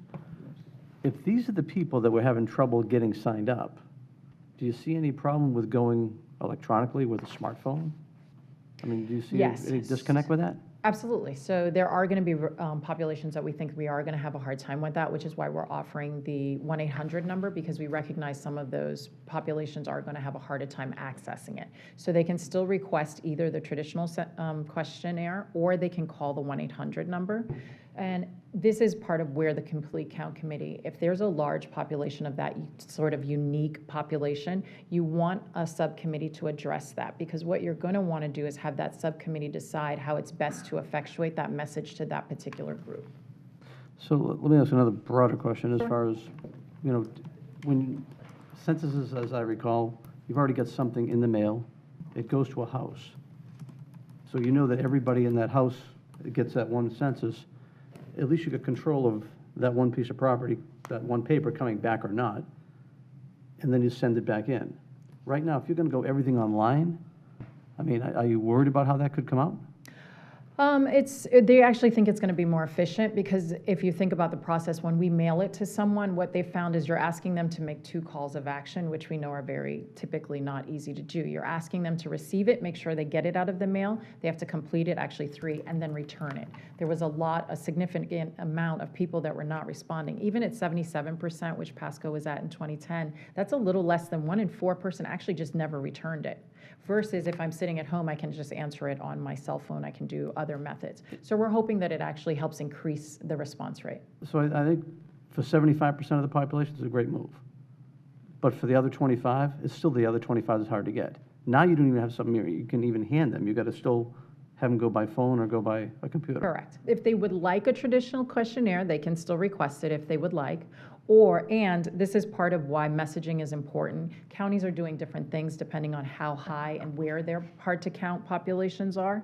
So some of them are putting kiosks in the hospitals. Some of them are doing different things. Some of them are actually organizing events within that community where people can respond at the events. It really depends on the unique population that you're looking to target. Because although those are a cross-section of some of the factors of the hard to count, it really depends. I would have to look at your track to tell you exactly all of those factors. It doesn't mean that the hard to count always has all of those factors. Sometimes it's one. Sometimes it's just a high area with a lot of renters. Renters don't think of it as something they have to do because they don't own the property. So it really has to be track specific. That's why this tool is really important, because we can actually zoom down on your track and I can see all of the data about that track and then make those determinations. Because you can't look at all the hard to count features or things that we've noticed and say, well, these are all the things that describe that group. It's some of these in this area, some of these. It really just depends. So let's say you have a family member that, Mark, you get me at the library, I'm gonna go fill it out at the library. Mhm. You get that person. You get someone else who's at another place, they go fill one out. Mhm. How do you correlate between one person doing one survey and one doing the other survey? And how do you even Right. compare? Let's say one misses one person and the other doesn't miss that person. Do you guys look at that data, and how do you resolve? Are you talking about, are these two people from the same household? Yeah. Okay.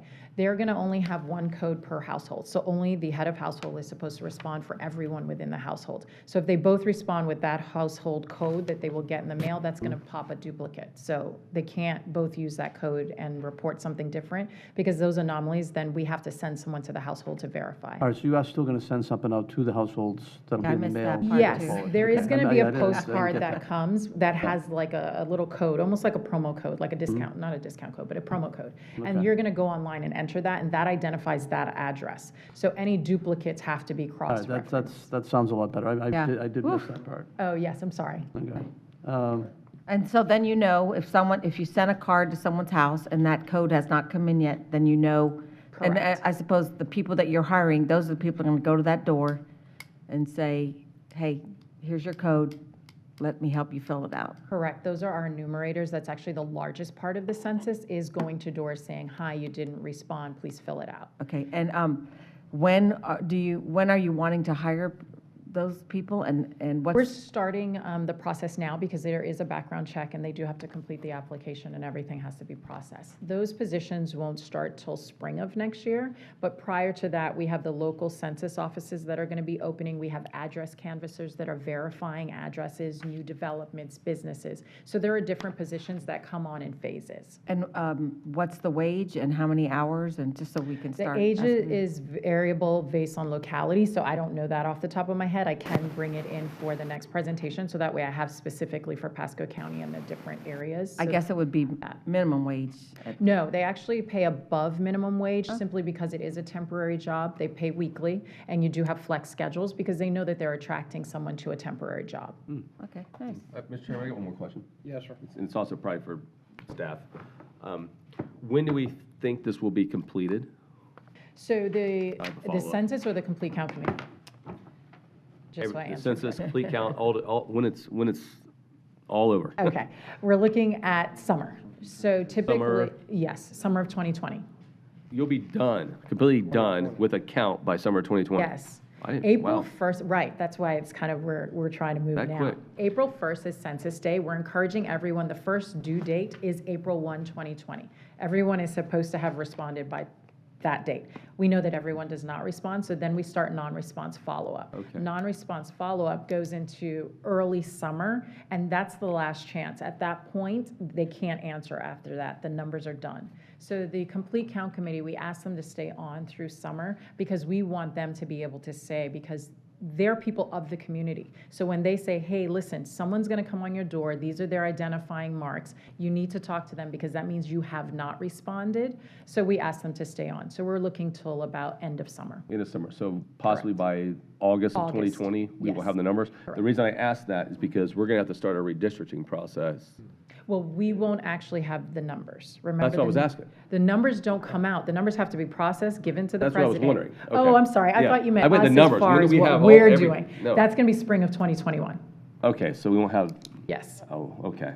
That's what I was wondering. Yes, I'm sorry. I thought you meant the We want to be able to start enumerators. redistricting as soon as possible, because if not, it causes problems. Right. So we don't start our redistricting till when? After we get the numbers from the census. Spring of '21. So we won't probably, until the summer, we can start putting together the redistricting team. 20, that would be 22? Are you 22? Are the even? Well, I'm just thinking about, I'm not worried about, I'm just the all odds are- together. you Well, I'm know, just, we as- have school board members, we have Yeah. lots of people who have, Yeah. we're just, okay, so Yeah. we just have to have it done for election of '22. Correct. Plenty of time, though, yeah. Correct. Mr. Chairman? Yes, sir. Another, well, just a general sense question. So when this survey goes out, if you're a citizen, did it ask you that question? If you're illegal, does it ask you that question? or That how does it hasn't been work? determined. It's before the Supreme Court whether or not the citizenship question will even be on the census. It has not been in the past. And when they decide, then we'll know if it's on there. Okay, so they're just looking for the number of bodies that are here, whether you're a citizen or not. Correct. And It's that data everyone goes in that just like a lives- regular citizen is, I got lots of ones. just kind of like a non-citizen. Right, it's everyone that lives in the United States at that particular given time. Okay. Okay. Any other questions? Interesting, it's going to be an interesting experience, yeah. Yep. Yes. That's good.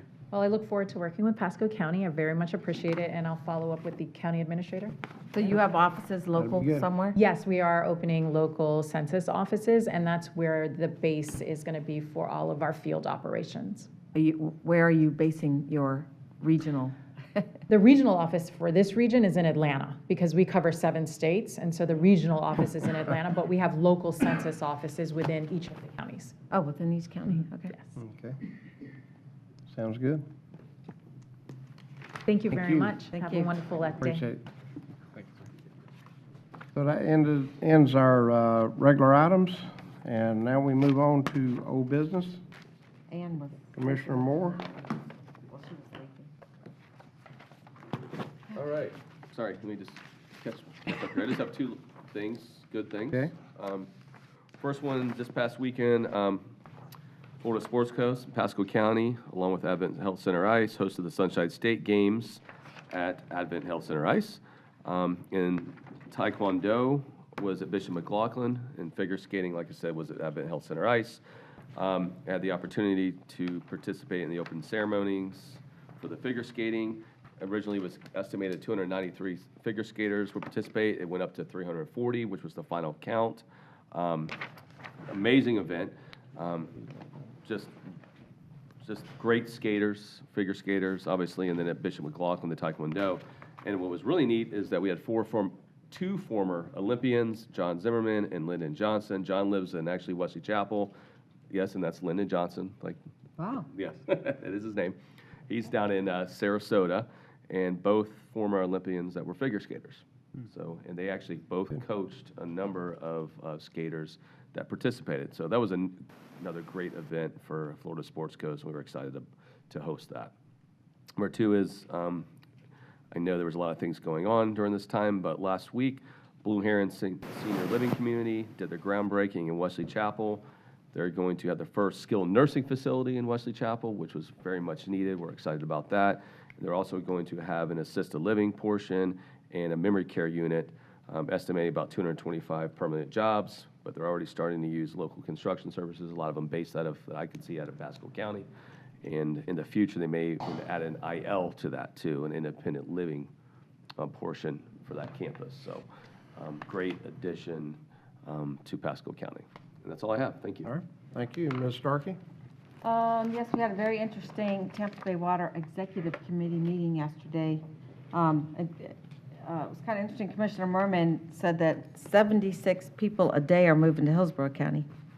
So, and we've got 40, so just between us, 110 right there.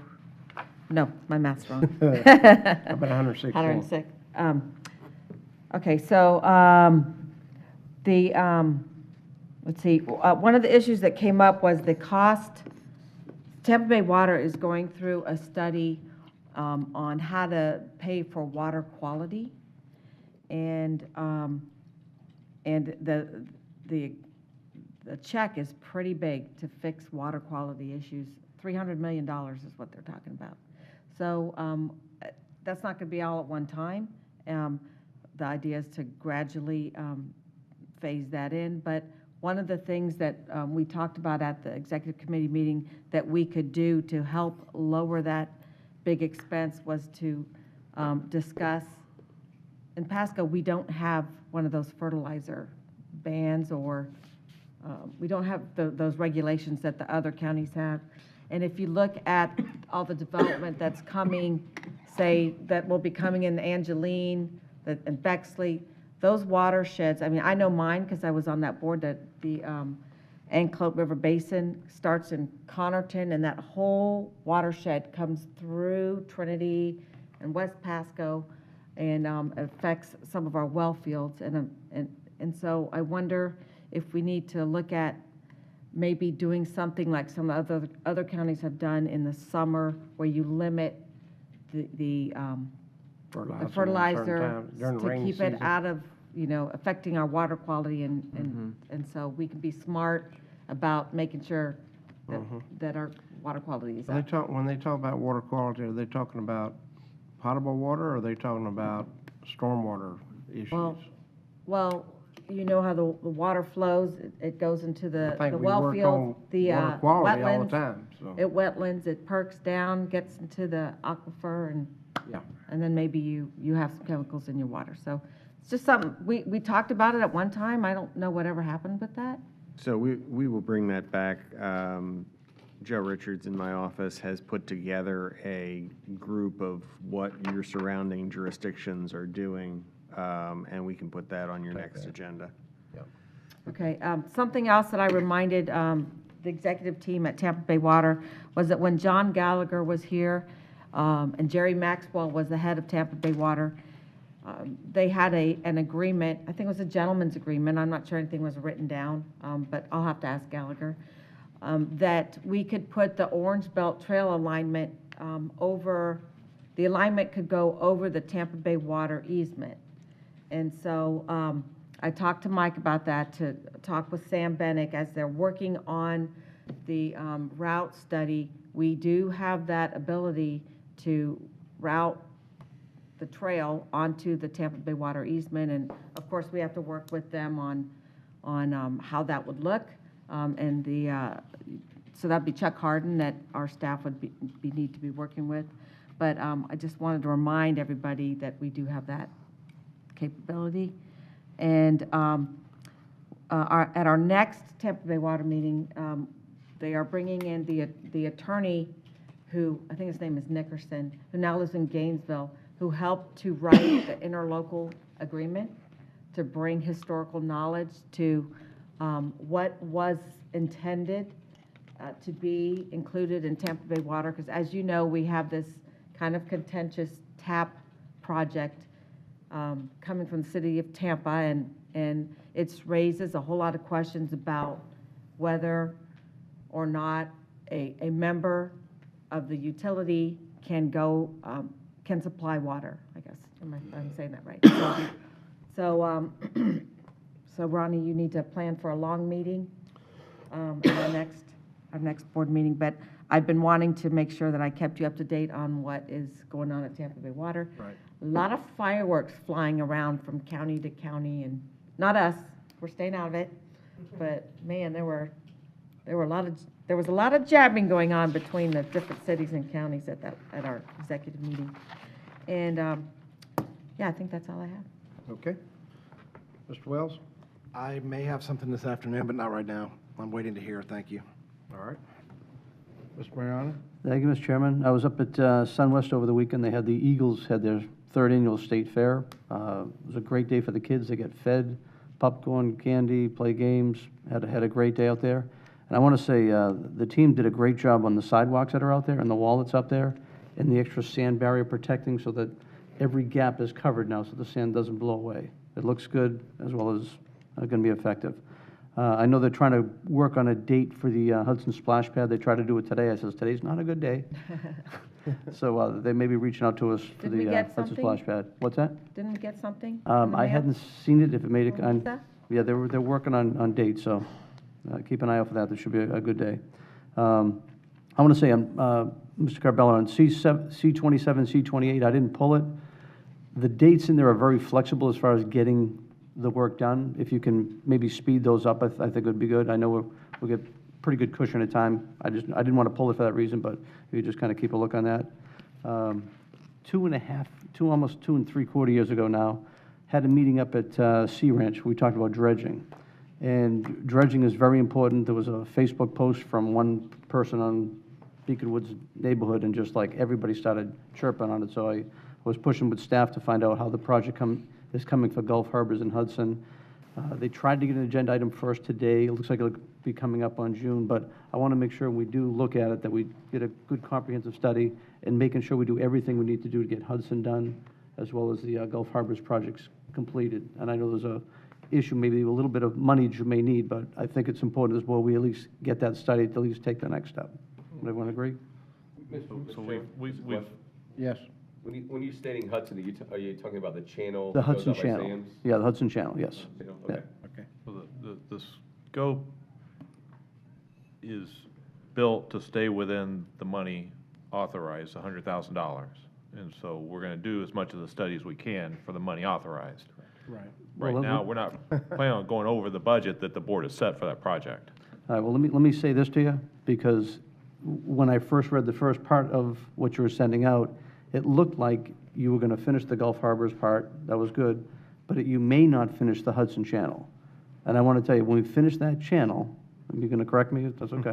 We've been renegotiating to ensure Okay. that we're getting Okay. proper attention to the Hudson Channel and the Gulf Harbors area, and that's. And I'm trying to make sure that in case you run short on what you've been told to be allocated, that you at least bring it forward. Because here's what happened with the Hudson Channel last time. We dredged it all the way out. We knew on a map that was about twice the size of this room, there are several spots we missed. We even shrunk it from a 5-foot depth to 4.75. There's a bunch of rocks that were out there. We knew they were out there, and I will hit tell you. one. Okay, and so there's props goes out there, and these are things we need. So what I don't want to do is shortchange that channel again and make sure we're going to make it, which we could have done an overdredge provision, setting it up instead of 44-foot wide, which is extremely dangerous, to get it to the 65-foot with the overdredge provision. So if you need extra money to come back to us, I just want to make sure the board understands, bring us back that option. But this is just a study. I mean, this. Correct. There is no dredging with this. No, no, so, yeah. but I want you to make sure you're going to study the whole thing. I don't want you to study part of it and say, well, we went 3/4 of the way out and then I guess we didn't finish it. The concern there is there's $100,000 set aside to do the study, and there's no funding source for any additional money. And so the board would have to decide where they wanted to fund that from. Correct. to So do any what I want, additional so study. what I'm asking you to do, and when you do this, negotiate with them, but you can negotiate 100, but I want you to also, if need be, if it's 120,000, that you bring it back to the board so this board can make a decision. Do we want to spend, if the number is, and I'm just throwing a number out there, if it's 20 grand, so be it. I want to have that number when it comes to us, not to say, He's just we'll concerned see how it about goes. study of the whole area that would be dredged rather than just part of it. Itemize the contract That and. would happen anyway. Yeah, itemize what you negotiate and let us know what's not getting into it. Right. I think the scope that Potentially. we've negotiated covers Hudson Channel with the same level of diving. There's some underwater activities that are going to go on, but I understand what the board Okay. is desiring here. All right, thank you. The County of Fernando has a Brazilian pepper ordinance. I would like us to take a look at that as well. It's about eradication where if you see them growing and it's on your property, you have to take care of them. Can you have ask the county attorney to look at that and then bring that to us? I've had several residents from up and down the coast ask about it. I would add Kogan grass, which is growing like, we're spreading it like crazy. And it might be all invasive species, so maybe Yeah. that's what it is? I believe, I will update you, I believe we looked at that, and the costs were too great, and the commission didn't want to proceed forward with it, but I'll be happy to pull my file, but I remember when it came out, Okay. we looked at Hernando County's ordinance. And maybe we take another look at And it, we may like it, it so. may be a different board at this point. Yeah, They I bet. want to go How through. long ago was it? I don't remember, I just remember the ordinance. Okay.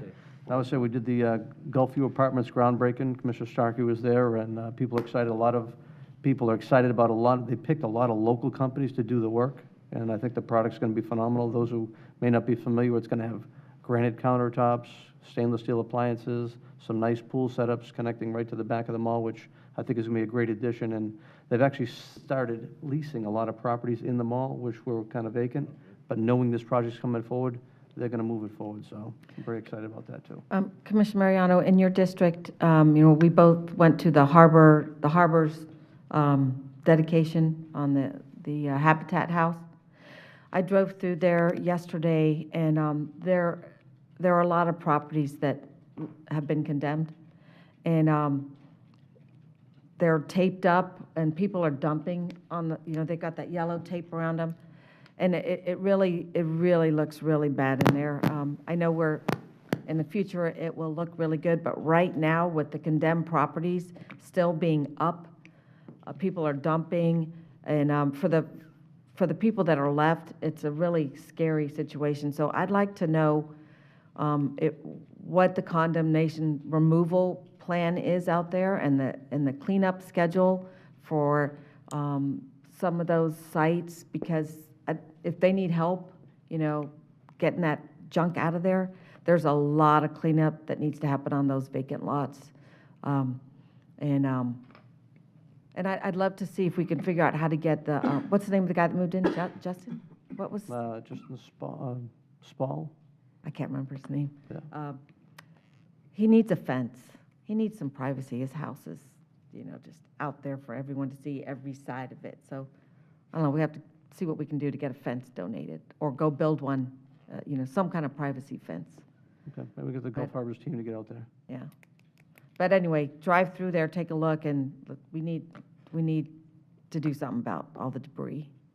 I'll tell you, something else to deal with out there. I just got an email from Mike Sutton, the new chairman, and everyone was real positive about this project going forward.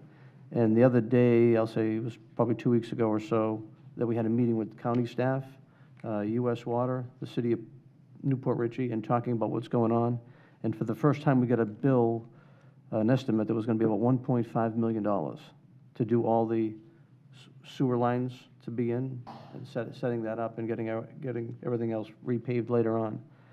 It was a staggering number to them, especially with the city's going to charge Habitat about $330,000 for impact fees. I said if it's going to come before the county, we could take a look at going a different way.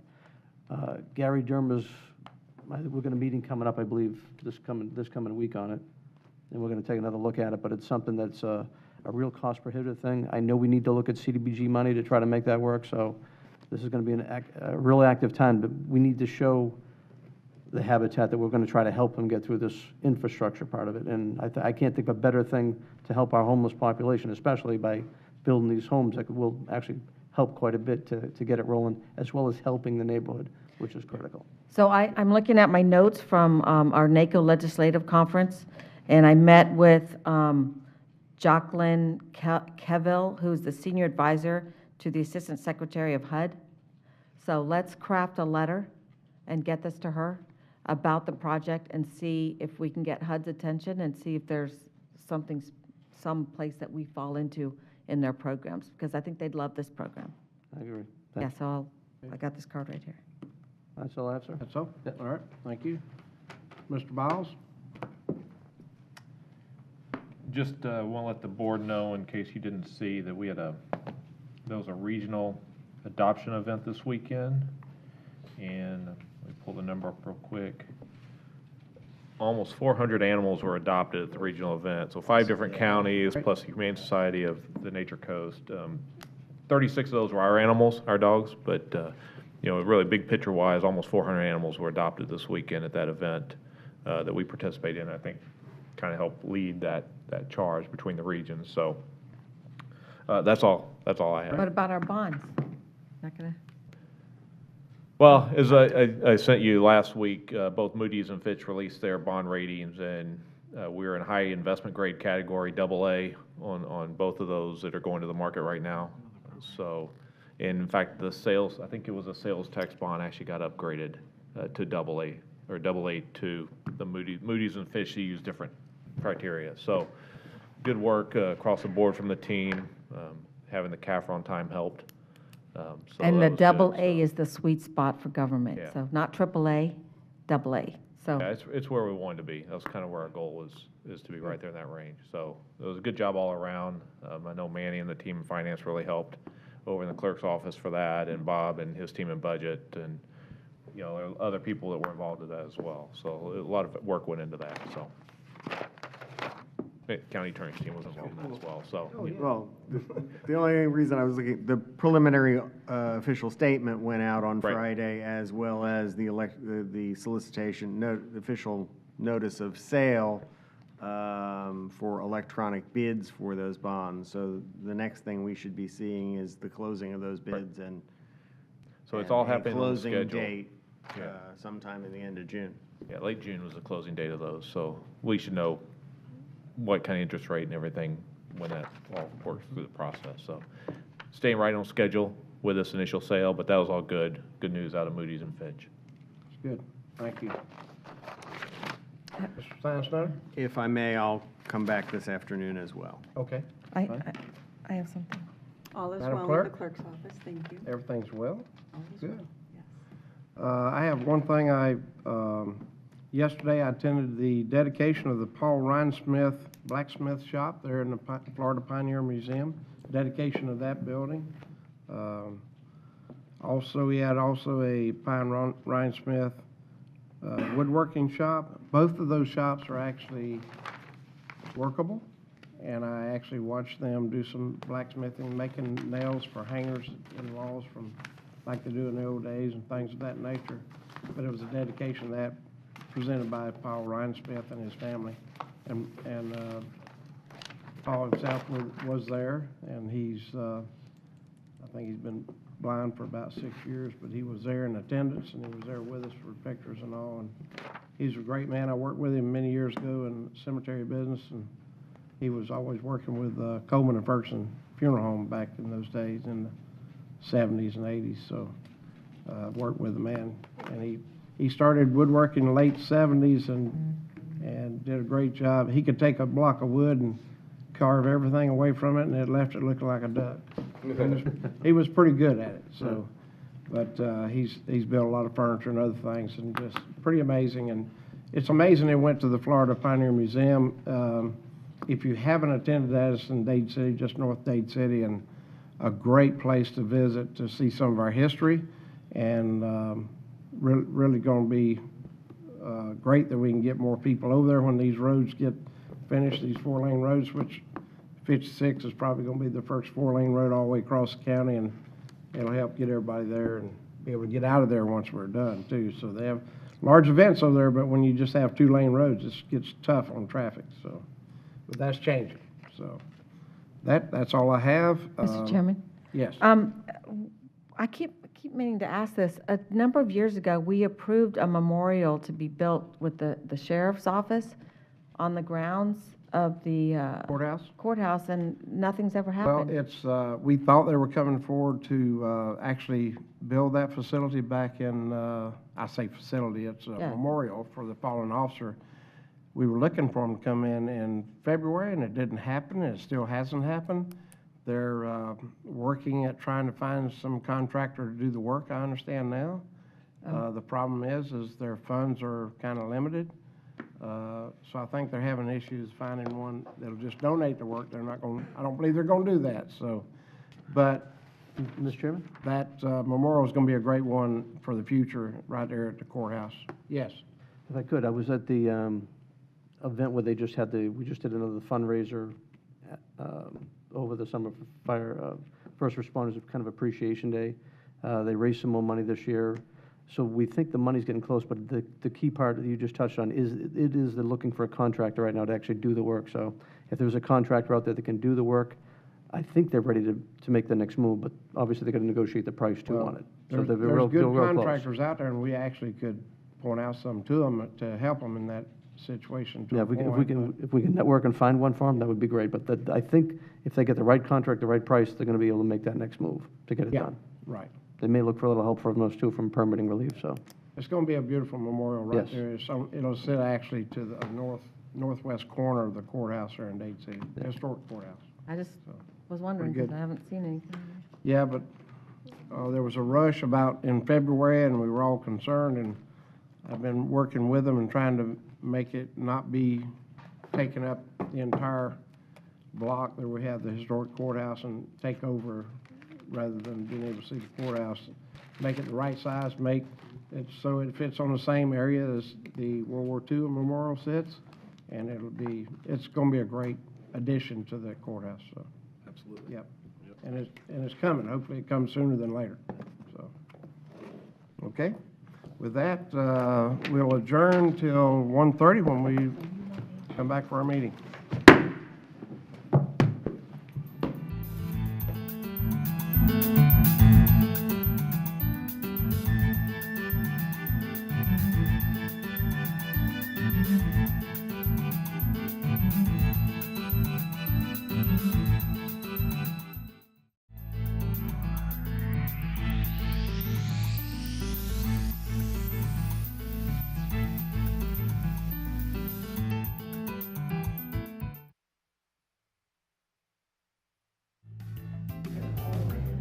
wait for late people.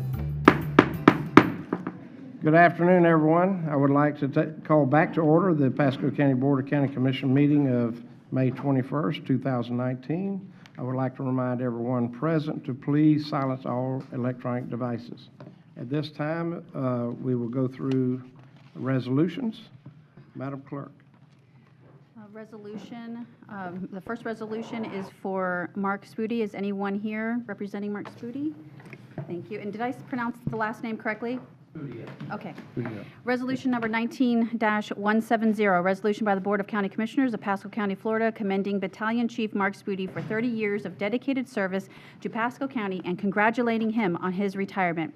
Whereas Battalion Chief Mark Spoody has served Pasco County Fire Rescue with highest distinctions since May 30, 1989, and as a superb leader in fire and emergency medical services.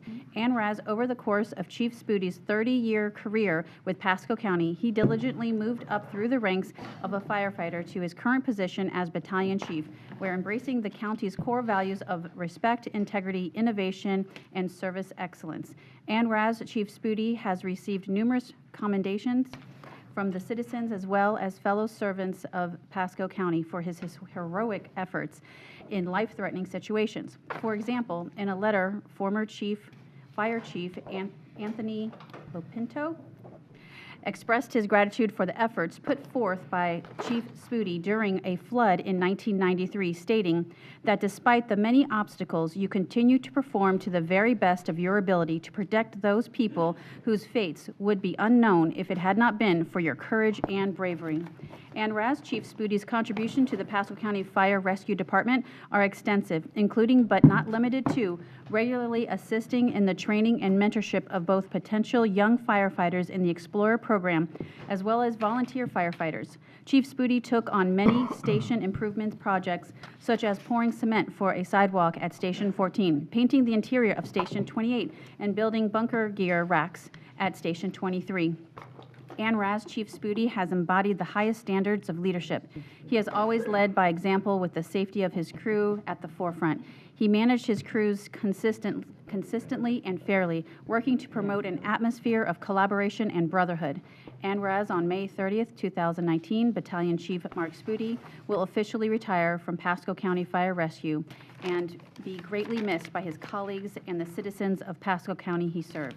Now therefore be it resolved by the Board of County Commissioners of Pasco County, Florida, that said board hereby commends Battalion Chief Mark Spoody for 30 years of dedicated service to the citizens of Pasco County, congratulates him on his retirement, and wishes him well in his future endeavors.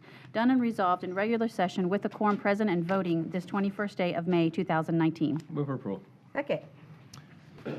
Got a motion and a second. All those in favor say aye. Aye. All opposed, like sign. Motion passed. Chief Casey. Good afternoon, Mr. Chairman, members of the board. Scott Casson, Fire Rescue Fire Chief. Unfortunately, Battalion Chief Mark Spoody could not be here this afternoon, so he did forward off a letter he would like me to read to you real quick. To Dan Biles and the Board of County Commissioners, I'm writing a response to the invitation to the retirement resolution on Tuesday, May 21st. Although I am unable to be present, I want to thank you for this acknowledgement. While I appreciate this acknowledgement, I feel that I simply did the job that I was hired to do 30 years ago. I feel that I have always been a dedicated employee and have done my job to the best of my ability. I want to thank all of you for the opportunity I've had to serve the citizens of Pasco County for the last 30 years. It has been a great career and has helped me provide well for my family. I've had the opportunity to have worked with many great people along the way. I have seen some incredible changes throughout the years as the county and the department have grown. While I will not be employed to be afforded all of the additional benefits that are forthcoming, I do want to thank you for working with the County Fire Rescue Administration and our union to make these benefits a reality. Thank you. Signed, Battalion Chief Mark Spoody. All right, Chief, so I'll just bring this down to you since he's not here, but obviously we all of us appreciate his service over the years, so I will just bring this down, hand it off to you, and you can get it to him, okay? Absolutely, I will pass that along. Thank you very much.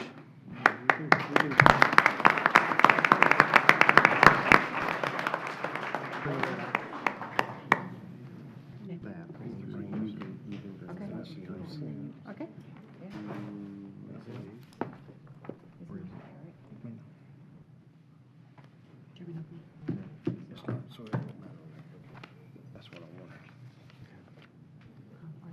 R2? We do R2 or R3? R2. Okay, we'll do R2 then. Oh, okay. You made it on time. Yeah, I had a meeting and Okay. went long. So is anyone here regarding Public Works? Resolution number 2, please Gotta step be a forward. lot of you, look at all the ones. Everybody. Come on up. Come on up. Come on up, everybody. Everybody. Don't be bashful. All right. Resolution number 19-171, resolution by the Board of County Commissioners of Pasco County, Florida, declaring the week of May 19th through the 25th, 2019 as National Public Works Week in Pasco County and encouraging all citizens to support public works activity this week and throughout the year. Whereas public work professionals focus on infrastructure services that are the vital importance to sustainable and resilient communities and to the public health, quality of life, and well-being of the citizens of Pasco County. And whereas these infrastructures and services could not be provided without the dedicated efforts of the county's public works professionals, who are engineers, managers, employees, and at all levels responsible for rehabilitating, improving, maintaining, and protecting the county's transportation network and stormwater infrastructures that are essential to our citizens.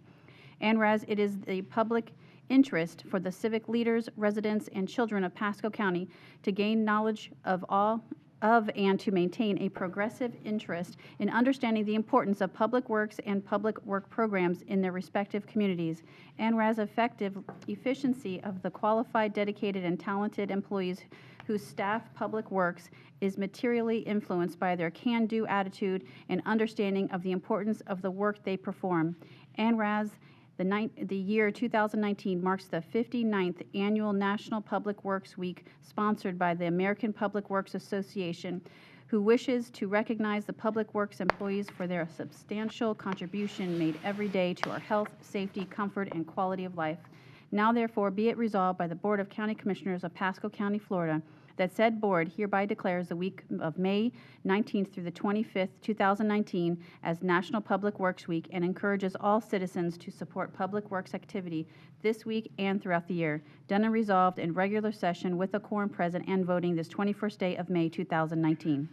Move for approval? Second. I got a motion and a second for approval. All those in favor say aye. Aye. All And, opposed, like sign. All right, Yep, so Commissioner you know Starkey. how important your work is for the citizens in our county. And I'd like to say last year was the first year since I've been elected that we didn't have water in anybody's house. So I'm very thankful for that. And I'd love for you to say some words to the board. And I was looking for Michael Garrett because I saw in an email that he's retiring, but he didn't come. So, y'all, Michael's retiring, so send us some good wishes. Then I'll come down and give these to you, and board members, if you want to go down, but there's so many, we'll stand back up here probably for the stand up photos, here. okay? All right, floor is yours. Thank you. Jamie Morales, the Assistant Public Work Director. Good afternoon, honorable commissioners, executive directors, colleagues, and general publics. We thank you for the recognition, recognizing the role of the everyday of our troops of women and men to serve our communities, preserve our infrastructure and natural resources, and to ensure the safety of our citizens. The gratifications of our leaders, our citizens, is the energy that marks us or makes us strive to achieve excellence in our daily work. On behalf of our team members, I extend our sincere gratitude for the recognition, and we hope to continue servicing our community as we construct a better future for the citizens of Pasco County.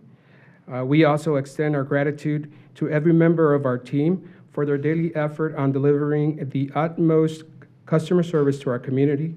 Your passion, empathy, dedication, and willingness is much valued and appreciated, and congratulations for your recognition. Thank you. Thank you very much. Thank you. Very much.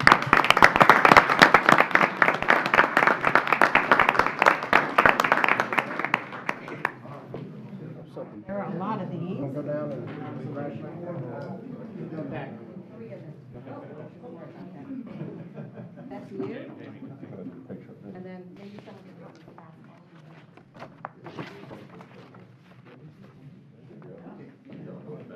How you doing? Sorry, they're not all framed. Thank you.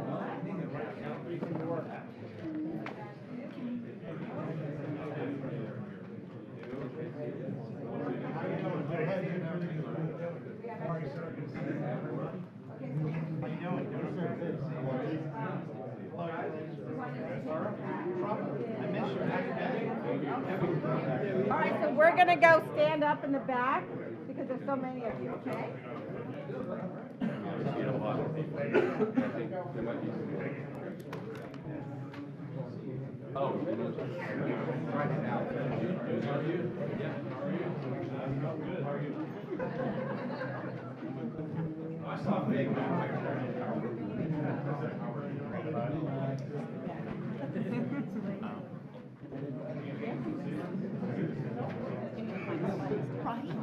I think it's funny that you all spent all that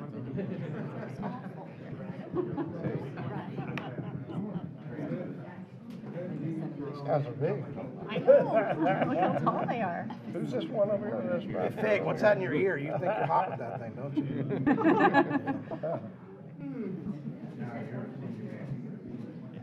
Yeah, I thought it was funny that everybody watched it. Oh, it was terrible.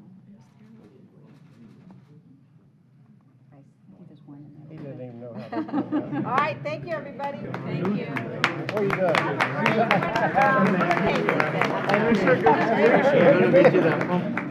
Yes, thank you. How much longer? Yes, sir, thank you. Thank you so much. Thank you. What's up, Trouble? How you been? All right. Good to see you, Jeff. Thank you. Thank you. Hello, young Thank lady. you so much. How are you? Ooh, that's not mine. Thank you, team. Thank you. We cleared them out. Now it's time for Resolution 3. All right, is anyone here for Safe Boating Week? Please step to the podium. Okay. All right, there Resolution you number go. 19-172, a resolution by the Board of County Commissioners of Pasco County, Florida, declaring the week of May 18th through May 24th, 2019 as National Safe Boating Week in Pasco County.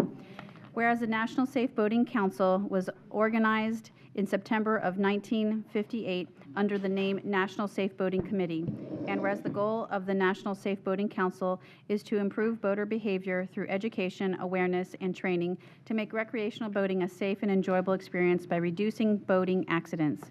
And whereas the mission of the National Safe Boating Council is to be the foremost coalition to advance and promote a safer recreational boating experience through education, outreach, and training. And whereas knowledge and skills are important in reducing human error and improving judgment for safer waterways.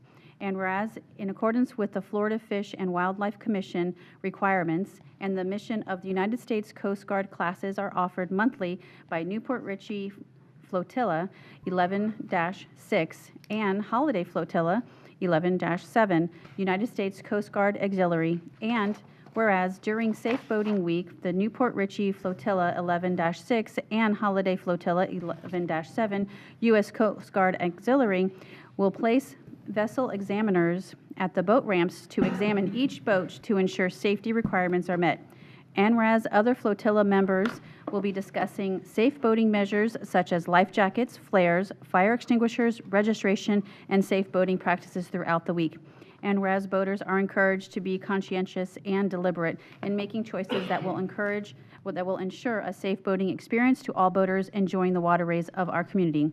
Now therefore be it resolved by the Board of County Commissioners of Pasco County, Florida, the said board hereby recognizes the importance of safe boating and hereby declares May 18th through May 24th, 2019 National Safe Boating Week in Pasco County, done and resolved in regular session with the quorum present and voting this 21st day of May 2019.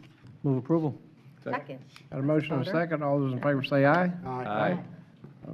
Thank you, gentlemen. Before we come down, appreciate it. Thank you very much.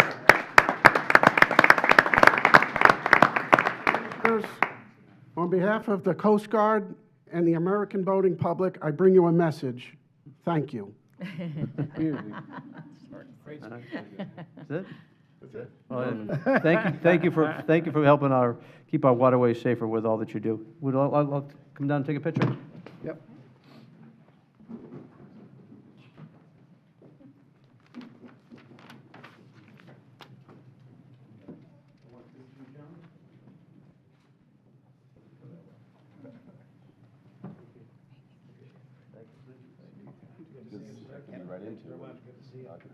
It's going to be a hot weekend on the water. Yes, ma'am.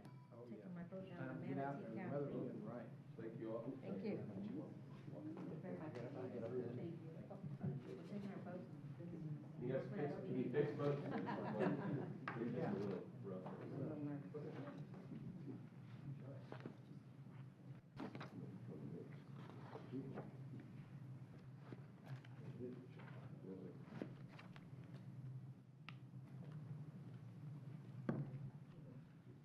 No, me.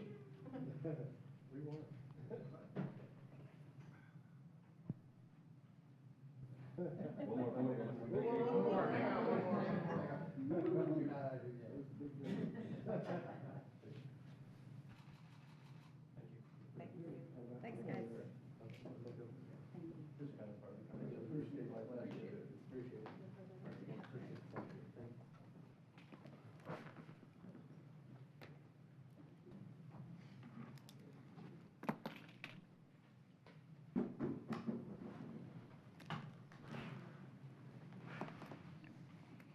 That concludes the resolutions. So now is the time for public hearings. We'll start off with P1. Mr. Chairman, P1 is an ordinance creating the Gulf Harbors Neighborhood Park Municipal Service Benefit Unit, providing for boundaries, providing for levy of non-ad valorem special assessments, providing for municipal services to be funded, providing for severability, and an effective date. After consultation with the administrator and the Parks and Recreation team, we are recommending that this be continued to a date uncertain. Do you need a motion? You need a motion. Go yes. ahead. I make that motion? Okay. Got a motion and a second. All those in favor, and I believe it's roll call? No, Nope, not- continuances, just you don't, continuance, okay. you don't need to. All those in favor say aye. Aye. Aye. All opposed, like sign. Motion passed. That item is continued. P2. P2 is an ordinance of Pasco County Board of County Commissioners repealing Chapter 70-876 Laws of Florida, providing for ratification of past actions and for severability, and providing for an effective date. I think I've briefed each one of you individually about this special act that was discovered in doing some other research. After consultation with members of the House Local Government Committee, Legal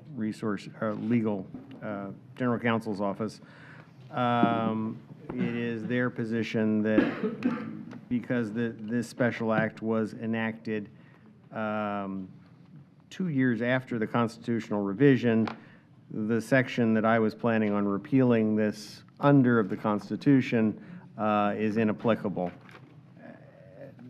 So we are recommending at this point that the ordinance be withdrawn.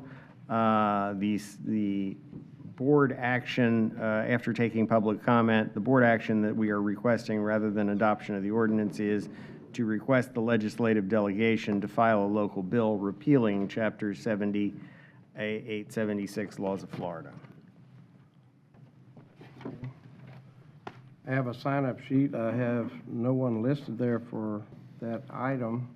Is there anyone in the audience want to speak to P2? Seeing no one, what's the pleasure of the board? Move for approval. Got a motion Second? and a second? All those in favor say aye. Aye. Aye. All opposed, like sign. Motion passed. Thank you. All right. P3. P3 was published in the Tampa Bay Times on May 10th, 2019. Okay. Good afternoon.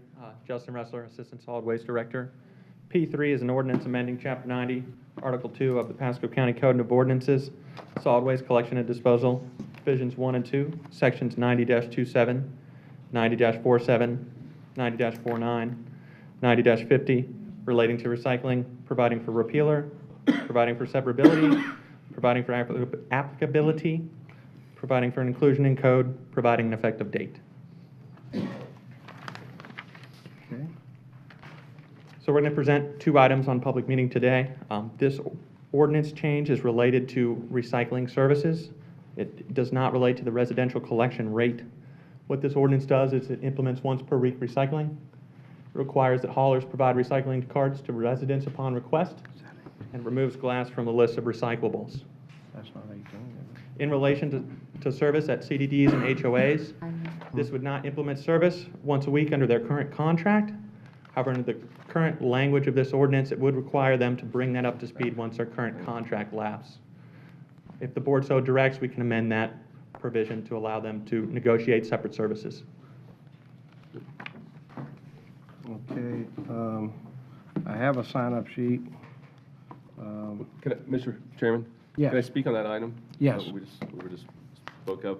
So I had talked to some folks within CDDs and HOAs, and they just needed some clarification. So I reached out to staff, and I was given partial clarification. But I'm just going to ask we can amend the agreement to add that unless the license holder and a homeowners association or community development district mutually agree upon a lesser frequency, these CDDs and HOAs have separate contracts with the haulers, and we just want to make sure that those can stay in play in the future. So I would just ask that we move forward with this, that the board obviously approves that and have a conversation with. And that would be a change to section 90-47 subparagraph 3? Correct. Yeah, thank you.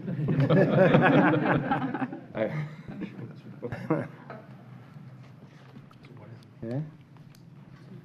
Need more clarification, Yeah, Commissioner? you're talking about if they're not doing what we're doing, they're doing less, they need to come into code when their contract comes up, correct? So some do more, some do more now. Well, mine already does this now. Yeah, some don't. Yeah. So concerns amongst some between HOAs or CDDs that have their individual agreements with the haulers, they also budget for that within their CDD budgets. Some pay that fee themselves to the haulers versus allowing, for example, where I live, we pay directly to the haulers. Or even still negotiate, we pay directly to haulers. Some of the CDDs, HOAs, actually collect that within their HOA dues or their CDD dues and pay directly to the haulers. So they have concerns about budgeting and about their current budgets. They wouldn't be able to continue to negotiate those terms themselves as they do now with the haulers. But when their agreement's up, like mine's in my CDD fee, so when the agreement's up with this hauler, if it's a 2-year agreement or whatever it is, they would need to either. No, this allows them to continue to negotiate with the hauler if they prefer to pay a lesser rate if they want to, if the hauler agrees, is that what you're saying? that, or they can, if they don't want to do, if they as a neighborhood, say a CDD, decided they don't want to, there's not a need for them to go 2-1, they still want to do 2-half, they can still do 2-half if they want to too. Now, I did just have a conversation with one of the haulers a second ago before this meeting. We were all standing there too, and they want to move forward with this. At least that person did. Yeah, but I mean, if this is I haven't something we're heard going to from do any- countywide, I think we need to do it countywide. I don't know that we need to make an exception for one community or another community. Right. But that wouldn't make. Thinking out loud. No, you can't do that. Right. So CDDs are, for example, a separate government entity. They are able to negotiate these contracts themselves. We need to be able to continue to allow them to do that. That was not in that language. So currently, right now, it would just be till the contract's ended. After that ends, they still should be able to negotiate those contracts as they see fit with the haulers. Whatever they decide, they decide. This allows them, this change in this language allows them to do that. But what I'm saying is we're going to allow them, instead of doing, like, we're going to have, in this contract, it says site recycling to be 2 days a week. One day a week. 1 day a week, but, so you're saying if they don't want to recycle 1 day a week, they don't have to? I'm just kind of clarifying. If they still want to do a half, they could do the half. They could do one on, one off if they wanted to. If not, I need to have this continued. Because this is the information, here's the issue too. So I went to staff to get an answer for these people, and only half was correct. So that's the information I gave these folks. Yeah. So, yeah, and I don't think anybody out in that audience wants to continue this. So I haven't heard that. I haven't heard any negative feedback from anybody Me either. about doing it. That's my concern is Yeah. if we're going to have everyone do it, obviously we saw the benefit of having it 1 day a week. We saw the benefit. I don't know how we can expect them to do less. That doesn't make sense to me. That's my point. Because they have the opportunity, they're negotiating their own agreements. Well, they can negotiate price and stuff, but they still need to do 2-1, just like everybody else. I agree, because the whole idea on this is to have less Motion trash continued. going into the, I know people don't want to continue this, and then now you're putting, we're putting people in a situation that are negotiating contracts, we need to allow them to continue to negotiate their They agreements. can negotiate their price, they just need to have recycling once a week. Well, again, now I'm going to go back to the other issue then. The other issue is the information I was given was incorrect information that I had to give out to these people. Now, so the information's correct. They're not here today to speak. Are there 2 hearings on this? No. There's only one. It would, But we can modify it? Let me ask you a We question. continue. I mean, it's an easy modification, and it seemed to me that we'll let anybody in the audience obviously speak on this in a second, but the one hauler I talked to a minute ago was fine with that. But go ahead, Commissioner. Mr. Chairman? Let me ask a question. If they're allowed to choose their days, doesn't their recycling day have to match up to that of the rest of the county, or it would be going against recycling coming into you? So John Power, Pasco County Solid Waste Director. The county will set the minimum level of service. Typically what would happen, the HOA or CDD then would be able to go out and negotiate pricing based upon the volume. So there is language in the rule that would allow people to negotiate pricing. So, and then following up with this on P3, P18, we also have one that will address a price increase for the haulers as well as covering for the additional. We're taking that one separate, though. that's separate. That's a separate item. Separate item. I We'll think get through the another question, John, P3 I think the first. question, John, was the level of service. We typically set the level of service. The haulers can increase that level, but in past, it was always that they had to maintain at least the minimum level of service that we set. Right. Okay. But if this amendment was adopted and a CDD negotiated their current level of service, which is every other week for recycling, does that negatively impact level of service countywide, or is that something y'all can deal with internally? It's basically just for the HOA, CDD. I mean, is it going to affect us? It's going to be the hauler that's going to have to deal with that. They do the collection, so whatever they negotiate in that collection, as far as our operations, it's not going to affect us. Yeah. Okay. Mr. Chairman? Yes, sir. This is something we've talked about for many, many years. And I will tell you, personally, when you're trying to figure out, is it this Wednesday or this Thursday? Is it next week? Is it this week? You have 5 weeks in a month, and it's tough to keep track of sometimes. And I think the frustration of people over the years has probably just said, I'm not going to bother doing it. We know we've got big issues with our waste-to-energy facility, and the more we can take out of that facility, the quicker, the better off we are. And Commissioner Moore, I know you wanted to take care of your CDDs, and I appreciate that, but they can negotiate. If they don't get the right negotiation with one hauler, they can go to another hauler. We're not going to tie their hands negotiating, but we need to have everybody to the same level of service to make sure that everybody's going to recycle, and I think we can't make exceptions for those folks. So, Mr. Chairman? Mr. Miles? The issue isn't the ability to negotiate price. The issue is we're setting a floor for level of service. Right now, there are CDDs and HOAs that are below that floor. Right. When their contract expires, the current language says you have to come up to our floor. I think there are CDDs and HOAs out there that would still like the option to maintain their current level of service. The information that was passed on was that they have that flexibility, which didn't match the actual language in the ordinance. And so they may have been here today at the public hearing if they had the right information. I think that's the only issue, and so I think. Mr. Moore? Yeah. So, here's the question. You may not agree with that, and I'm not saying you should or you shouldn't, whatever. But the incorrect information was given to me by staff, which I gave to them. So they're not here today because of that. How can we move forward when I got incorrect information with staff and told them, no, you have nothing to worry about, you'll be able to continue to negotiate these agreements? How was that fair?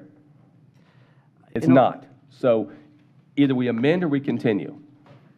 It's one or the other. Because if not, you can answer those people and tell them why you move forward with something when they were told something different by staff. And it was incorrect. Chairman? Yes. John, is that the case? Like the information we gave out wasn't accurate? I mean, obviously, I believe the commissioner, but I just want to make sure that is then we need to continue it. I know the agree. haulers I know don't people want don't wanna to. continue We that. want to I mean, make this sure is they the get option to go their for. raise, To the make fourth. sure they get the additional funding. Well, 18 is a separate issue. Okay, well, then we're going to have to continue it. So It's the right thing to do to make sure the folks get the right information. To the 4th. So I support your motion to continue. To the And 4th. I didn't want to continue it. I wanted us to move forward with this amendment. Because I know that's what people in the audience would like to see move forward too. Which is the next meeting we'll bring this back to?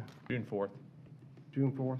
And beforehand, Not that we long. just worked with staff to make this amendment so they could continue doing what they do now. Okay, well, I second your motion, Commissioner. Okay, I got a motion and a second to And under continue. discussion, I My want, original motion was the amend. but under discussion, I want to say, I agree with what Commissioner Mariano is saying, is the whole intent of this is to move everyone to once-a-week recycling. So, so make sure that they know that everybody is going to go to once-a-week recycling. They can negotiate any price they want, but as far as I'm concerned, if someone chooses to not go to once-a-week recycling and to put more stuff into our facility, then they got to pay a higher fee, because the idea is to save money. That's not the issue here. The issue here is the incorrect information was No. relayed to. But is the information that they could go to twice a month recycling and get out of the push to go to once a week recycling? That's the intent. I'm not okay with that intent. I understand the language. We don't want to put Commissioner Moore in a spot where he's passing incorrect information. I totally support that. But I'm just saying, if the idea is to get out of what we want everyone to do, I don't support that. But Mr. Mariano? I'm okay with moving it. Thank you, Mr. Chairman. And again, for many, many years, we've tried to get to this point. The discussion's been out there.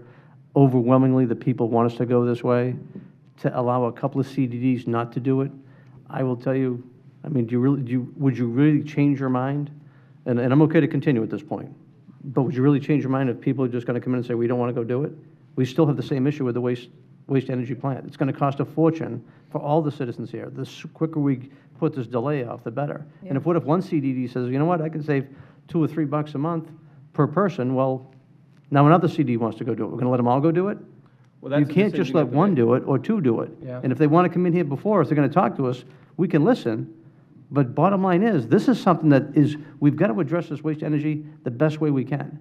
And taking out think those we allow- recyclables, as the information we've got, clearly shows that lower burning temperature, we can burn more trash. On it. You have to No, say, no, you know, but have that conversation with them when they're here. No, and we can do that. I'll even go to the civic associations as well, why we need to go do this. So if they want to invite me out there, I'd be happy to go talk to them, No, no, why yeah. this is so critical. Invite Because, you, no, I because I want everybody on board. I want everybody to feel good about what we're doing, but we've got to make the best decision for all of Pasco County. And if that means putting recycling once a week so that we can make our waste energy plant work better and get getting the recyclers out, that's what we need to go do. I But wouldn't if have you any need to have that conversation, I will, and I'll be happy to go out to any CDD to say why I feel it's the right thing to do. Well, okay. I don't Mr. have any Chairman, problem with that, yeah. but the fact of it is, we gave out some wrong information. I That's the think pa- the that's the point. citizens Okay. need to be heard, and I think giving them continuing this to June 4th would be fine. This is a public hearing, and I have Mr. one Chairman, let person me- signed up. to Sorry, this let me keep going for a second. All right. I think we can stay on the timeline, right? Even this is getting moved 2 weeks down the road. Correct. We can stay on okay, I want to make sure we're going to stay on the timeline of moving And the we'd like to ordinance also itself push forward. Mr. Chair- T18. Okay. Because that's the adjustment for the rates and, Okay. Mr. Chairman, if they speak today, will they be allowed to speak No, at the they continuance? can only of- speak once, as far as I know. Well, this is an ordinance, it's not a land use matter. That's completely up to the board. Okay. I would almost suggest that you take public comment so that if there are other changes to the ordinance, we can deal with that in the next 2 weeks versus a land use matter, which they have a limited number of times to speak. But, so I would recommend you take public I'm comment going to on take this. public comment. We got one person signed up to this item. I have a question. One person signed up but didn't identify the item. Elizabeth Gaskins, are you here to speak on this item or a different item? What item? What item are you here to speak on?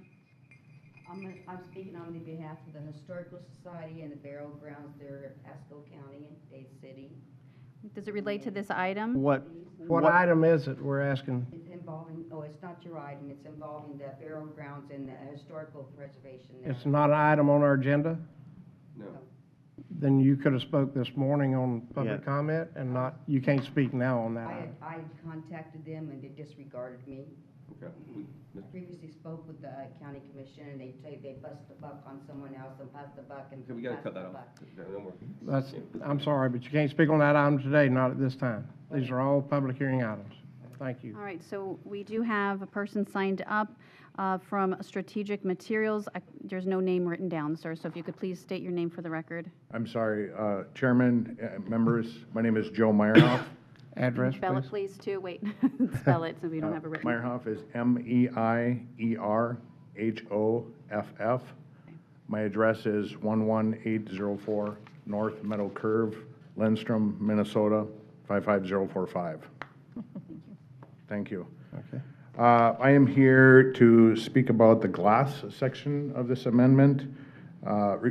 Strategic Materials is the largest glass recycler processor in the country. We also have one of our third largest plant is between Sarasota and Bradenton. We process approximately 10,000 tons of glass out of that facility every month.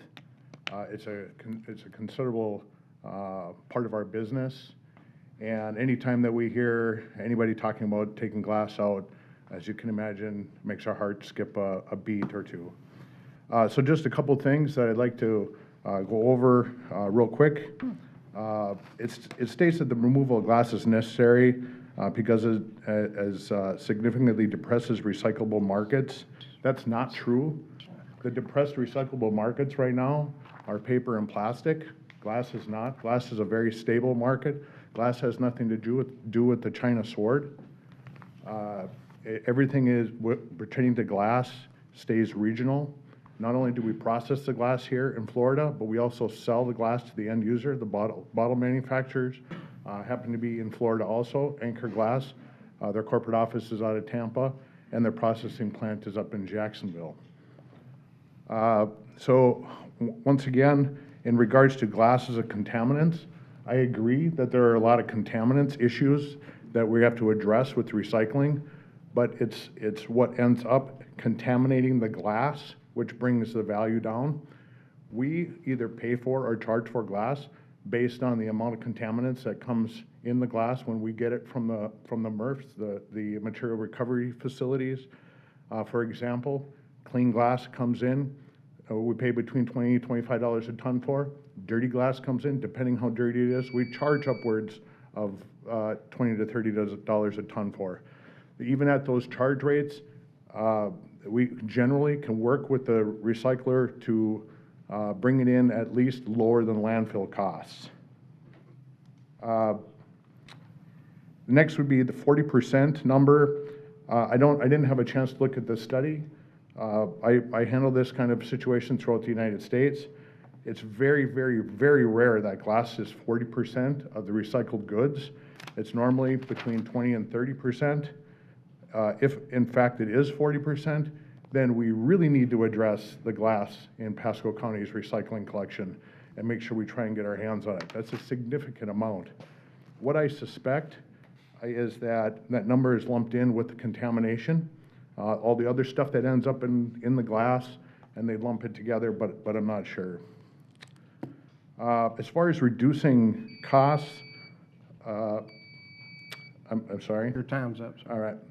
Thank you. I'd certainly answer any questions if you had any. Mr. Chairman? Yes, sir. Could we hear more from him, though? This is like very important information. Okay. Okay, thank you. As far as cost, like I briefly mentioned, we have a sliding scale. We pay for it if it's clean, we charge for it if it's dirty. We're certainly willing to work with the contracted recycler in the area to determine that pricing and to work on that. It's very rare that we can't seem to come to terms on it. Of course, a lot of times it comes down to the dollar. Who wants to spend $1 on cleaning up the glass? But this, once again, is a contamination issue that starts at the curbside. It's people stuff in their recycling that doesn't belong in their recycling. And I'm sure the MRFs would agree with that statement. As far as the cost, if you take glass out of the recycling, and the recycler was dealing with it as a contamination, it's going to the landfill. If you take it out of the recycling at the home, and the homeowner throws it in the garbage can, it's going to the landfill. Landfill costs are probably pretty close, whether it's coming from the recycler or from the homeowner. So as far as reduction in cost, yes, there would be a slight reduction of cost because transportation is involved. But as far as the disposal of the product, it remained the same. It's going to the landfill either way. I realize that I'm coming in a little late on this. I apologize. Our gentleman, his name is Tom Burns, has been working with glass in Florida for over 30 years. He just recently came down with some medical issues and is kind of been hurried into a retirement. As I stated, I'm from Minnesota. I'm in the process of moving down to Sarasota, and I handle the Florida, Georgia, and Carolinas for a territory. I'm just starting to get my toes wet or sandy with recycling in Florida. So at the very least, of course, I would like you to not agree to pull glass out of the recycling, but at the very least, table this, give me the opportunity to work with the contracted recycler and see if we can come up with a resolution so we can keep glass in the recycling. Mr. Powers, have you talked to these folks before or anything? So I've not been in direct contact with them. Jennifer and our recycling folks have. Right. And I'd like to clarify, the 40% is by weight. It's not by the volume. So it's weight. We're currently paying $45 a ton to transport the materials down to a MRF that ultimately they're the end user if it's not contaminated. Our MRF is getting resistance, and they're pushing back to us because they said that they only want clean glass. So at the time, we're paying 45, and by 2020, our contract's going to disappear, so we're going to see that price go up drastically. So yes, it will go to the landfill, it'll go through the waste energy facility, which will be burnt, it'll go out back. We are working with DOT about reusing ash. Glass came up, and they said the glass would not impact it. So for the county's benefit, it would be cheaper, and for long-term range at this time, with the market the way it is, it would be beneficial for us to continue as we're asking. Okay. All right. Can we just sell you the glass directly? Let him come pick it up. That's where the issue lies. So just a quick explanation. We're the glass processor. The MRF, we rely on the MRF to bring, to separate the recycled goods, and we get the glass from the MRF. In a lot of cases, I don't know specifically even who the contractor holder is, but typically what happens, what I suspect is correct, is that the MRF isn't doing their due diligence in getting the glass cleaned up. And so they're allowing a contaminant, residual from the recycling, to go into the glass stream. The glass is the very first thing that comes out of the recycling stream. It goes, when the MRF operator doesn't want to spend the time or the upgrades in order to get the glass clean, they used to at one point, more than likely, that brings that value down, like I said. If the glass was clean, it goes the other way. If it's dirty, it comes down. But generally, like I said, we can work with most MRFs, if they're willing, to get glass cleaned up to a point where at least it's not a negative. But we need a little bit of time in order to work on that to see if it can possibly be done. So. You can get contact mesh and look into it. So up to you, John. Well, I mean, we'd be glad to put out a request for proposal for the solid glass. I mean, we'd welcome that, going direct. Yeah, I understand. But think of it as the mixed glass is mixed at the curb. We don't separate, the citizens don't separate. So contamination is not just garbage and so on, it's colored glass being broken and commingled. So very difficult to implement that kind of a program. Because we have single stream. I understand. All right. You know, where my daughter lived in in Washington and in Colorado, they were required to separate it out in their driveway. And the glass all went in one, and it was, Most of our glass that we recycle comes out of the single stream. It comes from MRF glass. There are several MRFs throughout the country that do their due diligence in cleaning the glass up, and we have a very good relationship and do business with them. so is there only one MRF around here? There was only one that bid on our material. As a matter of fact, we had a piggyback with Hillsborough County. Currently, right now, Hillsborough County, they have a ceiling at the recyclables that they won't be charged for the recyclable materials. So the 45 that we're paying right now is for transportation only. After 2020, that ceiling disappears, then there will be a processing fee on top of that. And we don't see the market changing. So it's going to, again, we're going to end up paying a great deal more than $45 a ton. What about a processing plant in Pasco County? No, I want to know where seriously. his market is, and then we Yeah. can consider it. We drink a lot of Kinda beer and wine tough. here in Pasco County. All right. Mr. Chairman, Yes. can you work with our MRF and talk with them about cleaning up their operation and What he wants to do. get back with us? Yeah. Yes, absolutely. All right. Okay. Is there anyone else? It's not our MRF, it's Waste Well, Connections. The MRF Right. that we use. Right. Contracted MRF. Yes, I just want to. Right. Okay, thank you. Okay, is anyone else here to speak to this item?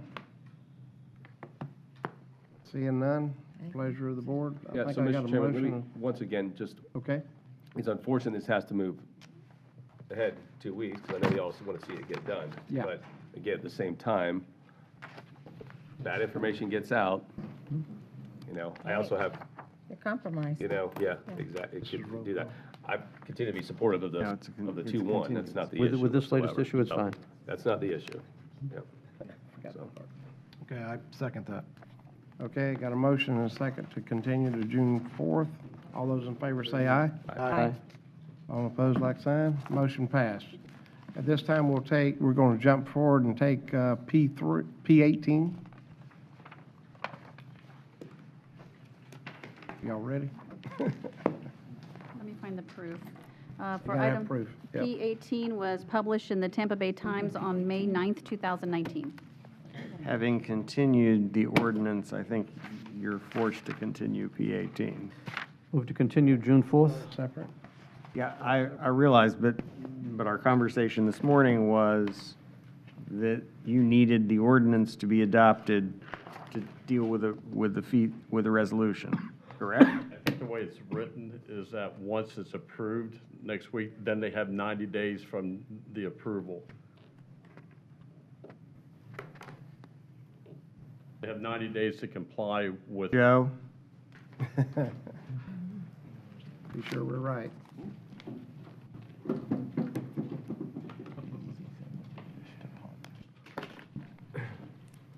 Can they take action on the fee resolution having not approved the ordinance? I believe they can, because the fee resolution says that the hauler cannot charge a new rate until implementation of the new level of recycling service, which would not take effect until adoption of the ordinance. And what if the ordinance is modified at that hearing? Then they're going to have to reconsider the action on the resolution, correct?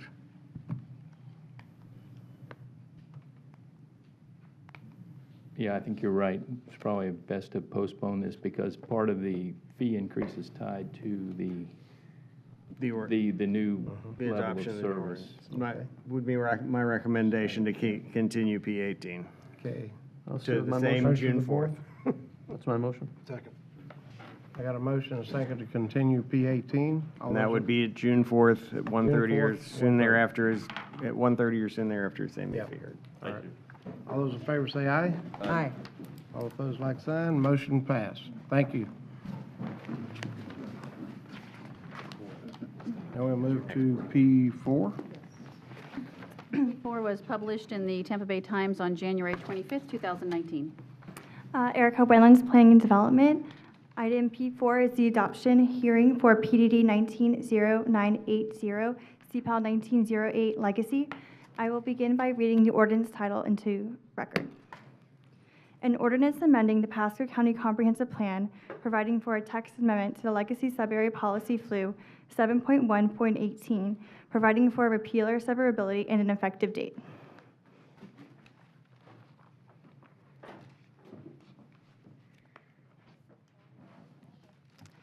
The intent of the text amendment to the Sub-Area Policy Flu 7.1.18 Legacy is to provide clarification between the Sub-Area Policy and the Legacy MPUD, also known as Astoria. Astoria is located on the north side of State Road 54, 1 mile west of the Suncoast Parkway, and 3/4 of a mile east of Gun Highway. And this will conclude my presentation. Planning and Development recommends approval of the proposed amendment by roll call vote. And please let me know if you have any questions. And I would like to add, on March 26, 2019, the Board of County Commissioners authorized approval of the Comprehensive Plan Amendment to the Department of Economic Opportunity. Thank you. Okay. This is a public hearing. I have no one signed up to talk to this item, but I see Mr. Hobby's here. Clark Hobby, Hobby and Hobby, PA, 109 North Brush Street, Tampa, Florida. We are in favor of staff's recommendation and appreciate the board's support. Thank you. Thank you. Pleasure of the board. Move for approval. Second. Got a motion and second. All in favor say aye. Public comment? One's a roll call. Oh, You got roll public call comment vote. and it's a roll call vote. Yep.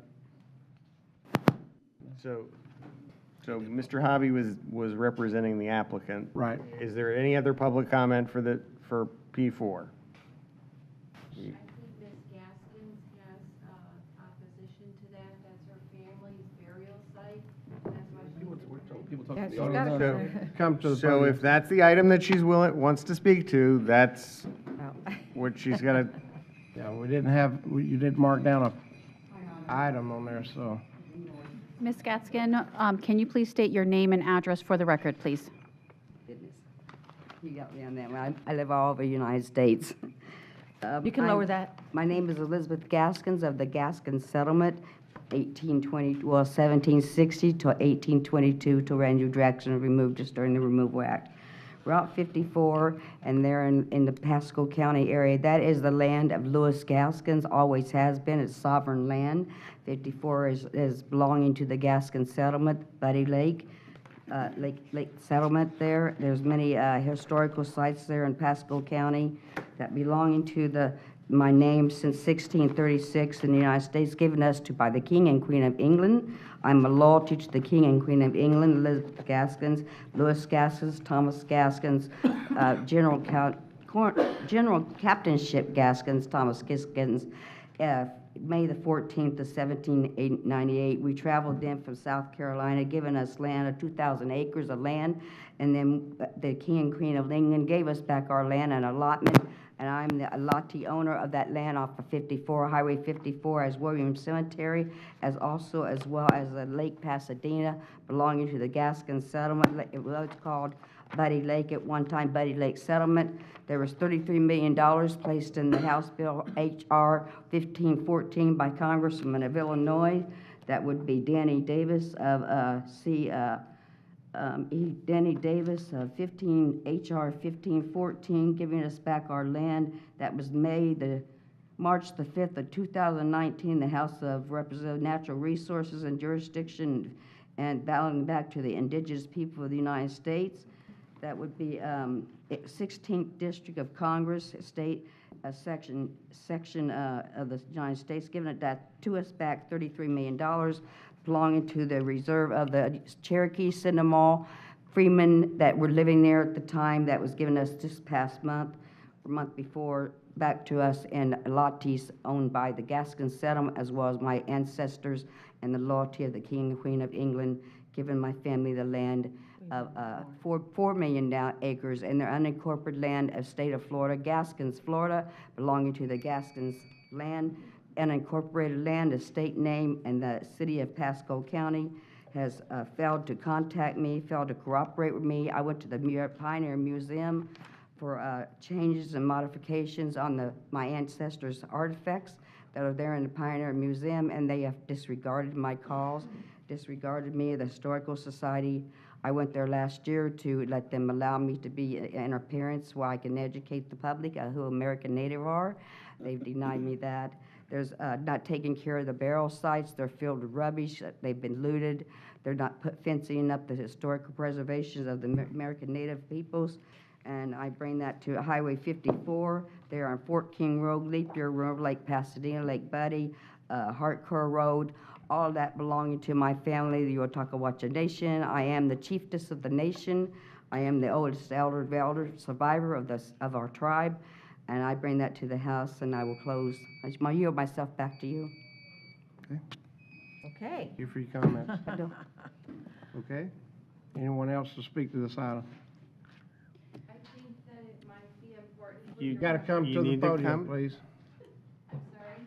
You have to come to the podium, give a name and address Oh, my address. for the clerk. Yes, if you could give us at least your mailing address. Yeah. Our mailing address? Well, I would like for Ms. Gaskiskin to say hers, and then you can state yours. My mailing address is 39442 County Road 54, Lot 50, Zephyr Hills, Florida, 33542. Okay. And this is my card here. Okay.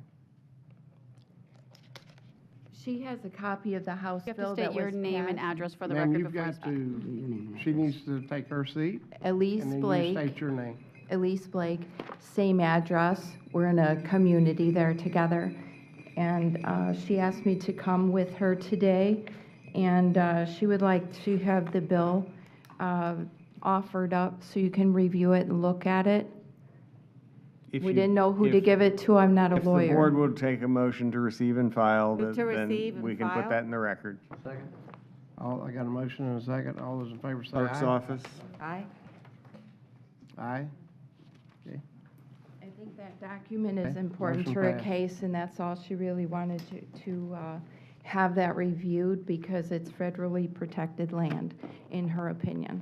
Okay. Okay, thank you. Thank you for Thank your you. comments. Mr. Hobby. Mr. Chairman, I'll keep this brief. I listened to the comments from the lady about it, and I believe she's very much mistaken about the location of the site. She referenced Buddy Lake and several other lakes which are in East Pasco County. This site's in West Pasco County, probably 20, 25 miles from what she's talking about. Secondly, I would just point out for the record, when this site was originally approved for the Astoria subdivision, there was a historic resources assessment performed. There are no such Indian burial grounds on this site, and it's been approved by the state and been under continuous development for approximately 10 years now. Thank you very much. Thank you. Is there anyone else here to speak to this item? Move for approval. Second. Got a motion second. This is by roll call vote. District 2, Commissioner Moore. Aye. District 3, Commissioner Starkey. Aye. District 4, Commissioner Wells. Aye. District 5, Commissioner Mariano. Aye. District 1, Chairman Oakley. Aye. Motion passed. Thank you. Now we go on to P5. Item P5 was published in the Tampa Bay Times on March 1st, 2019, and March 22nd, 2019. Again, this is Erica Winland, Planning and Development for the record. Item P5, PDD 190986 is the adoption of a large-scale comprehensive plan amendment, CPL 1818 Aaron Cutoff. I will also begin this presentation by reading the ordinance title into record. An ordinance amending the Pasco County Comprehensive Plan, providing for a large-scale comprehensive plan amendment to the future land use maps, map 2-15 and sheet 13, changing from Res 1 residential 1 dwelling unit per gross acre to Res 6 residential 6 dwelling unit per gross acre on approximately 39.93 acres of real property located on the southwest corner of Aaron Cutoff and Caliente Boulevard intersection, approximately 1 mile northwest of Land O'Lakes Boulevard, providing for a repeal or severability and an effective date. On April 8th, 2019, the BCC authorized transmittal of the large-scale comprehensive plan amendment to DEO.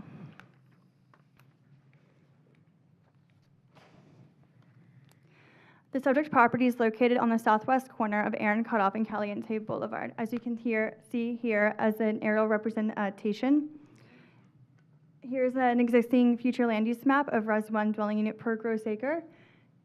and the proposed FLU of residential 6 dwelling units per gross acre. The proposed change in FLU is to allow for the development of 120 single-family dwelling units. And with that, Planning and Development recommends approval by roll call vote. Thank you. Okay. I have no one signed up to speak to this item. Is there anyone in the audience to speak to P5? Come forward.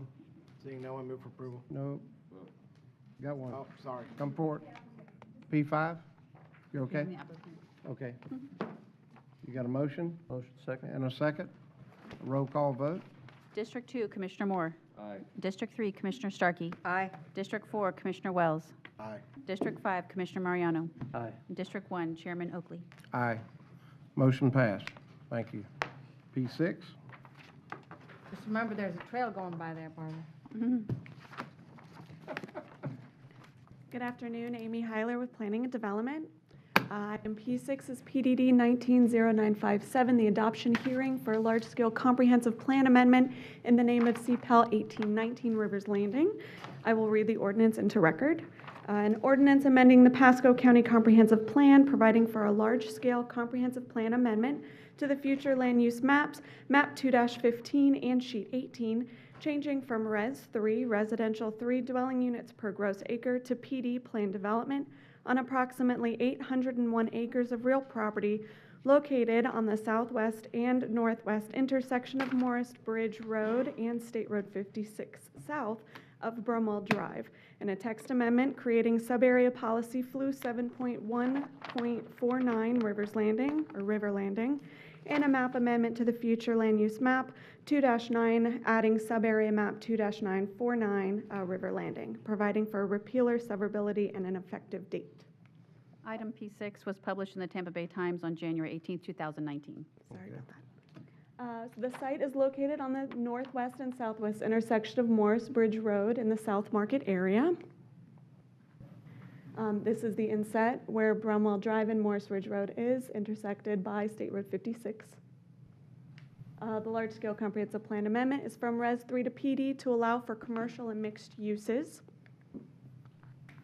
The inset FLU for Res 3 is the existing and the proposed FLU of PD. And we'll go through all of this.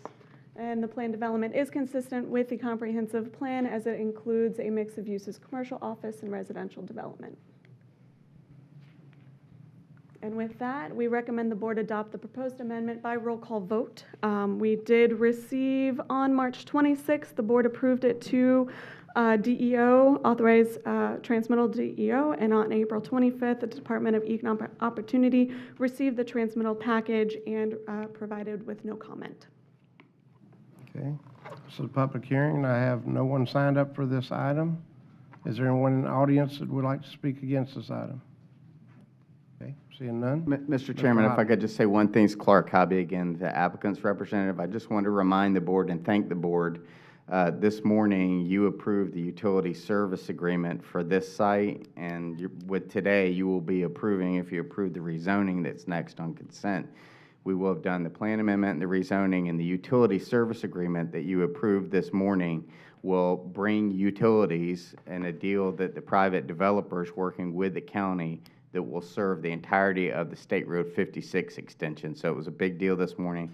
I just wanted to take a second to thank the board and thank your staff for the hard work that went into that, because that's going to ultimately open up that area for the development. We need to pay back the state for the 3rd and 4th lanes of the State Road 56 extension. So thank you.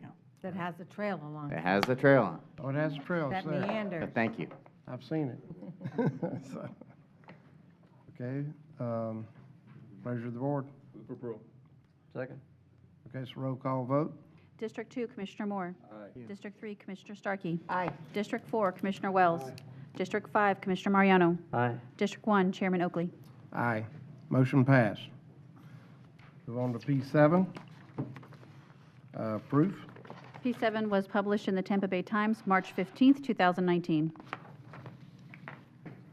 Chairman, at this point, do you want to have procedures read and the Yes, people sir. If you sworn will in? read those, that'd be good. There are two rezoning agendas, regular and consent. Staff will present each application to the Board of County Commissioners. If staff or Planning Commission has recommended approval and there is no opposition, the application will be considered by the board without further presentation. If staff or Planning Commission has recommended denial, or if there is opposition to the application, the applicant will be given 5 minutes for presentation. The opposition will be given 3 minutes for each individual or 5 minutes for a group representative, and the applicant will be given 3 minutes for rebuttal. Any individual disagreeing with staff or Planning Commission recommendation or anyone wishing to object to any condition of the rezoning may at this time request the petition be pulled from the consent agenda, in which case that application will be heard under the regular agenda later on during the meeting. Otherwise, all rezoning applications on the consent agenda will be approved by a single motion and vote. If you wish to speak to any petition, please give your name and address and whether or not you've been sworn for the record. These are quasi-judicial public hearings. The law in Florida is that mere public support or opposition of an application is insufficient for this board to take action. Please limit your comments to those criteria found within the board's land development code. Madam Clerk? Okay. If anyone wishes to speak on the items that are remaining on the agenda, please rise and raise your right hand to be sworn in. Okay. Do you solemnly swear or affirm that the statements and testimony you're about to give is the truth, so help you God? Okay. Thank you. Thank you, Mr. Chairman. Yes, sir. Item P7 is a zoning amendment in the name of River Landing MPUD Master Plan Unit Development by the Zephyr Ag Company. It's a substantial modification to rezone from AC Agricultural and MPUD Master Plan Unit Development to MPUD Master Plan Unit Development to allow 1,999 single-family detached, attached, multifamily dwelling units, 250,000 square feet of commercial retail, and 150,000 square feet of office on approximately 801 acres.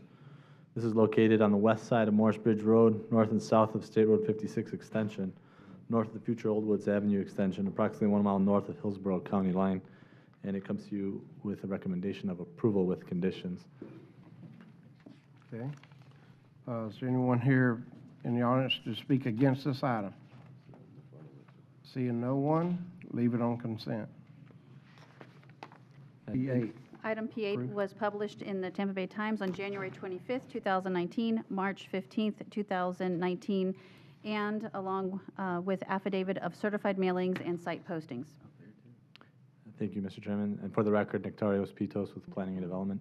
Item P8 is a zoning amendment, Long Lake Ranch MPUD Master Plan Unit Development by TRP Office Florida LLC and Geraci Roy Nicholas III and Louis Geraci LLP.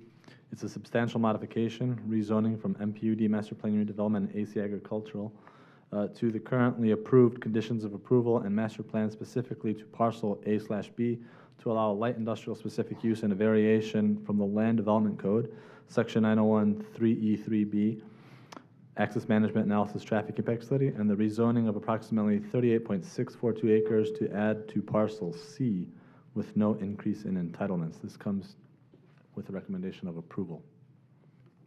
Okay, is anyone here to speak to this, against this item? Seeing no one, leave it on consent. P9, proof? Tampa Bay Times, April 26, 2019.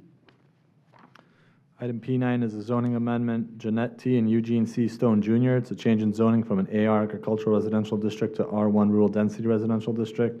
It's in southwest Pasco County on the south side of Drexel Road, approximately 1,500 feet west of Tower, containing approximately 0.93 acres, with the recommendation of approval. Okay, is there anyone to speak against this item?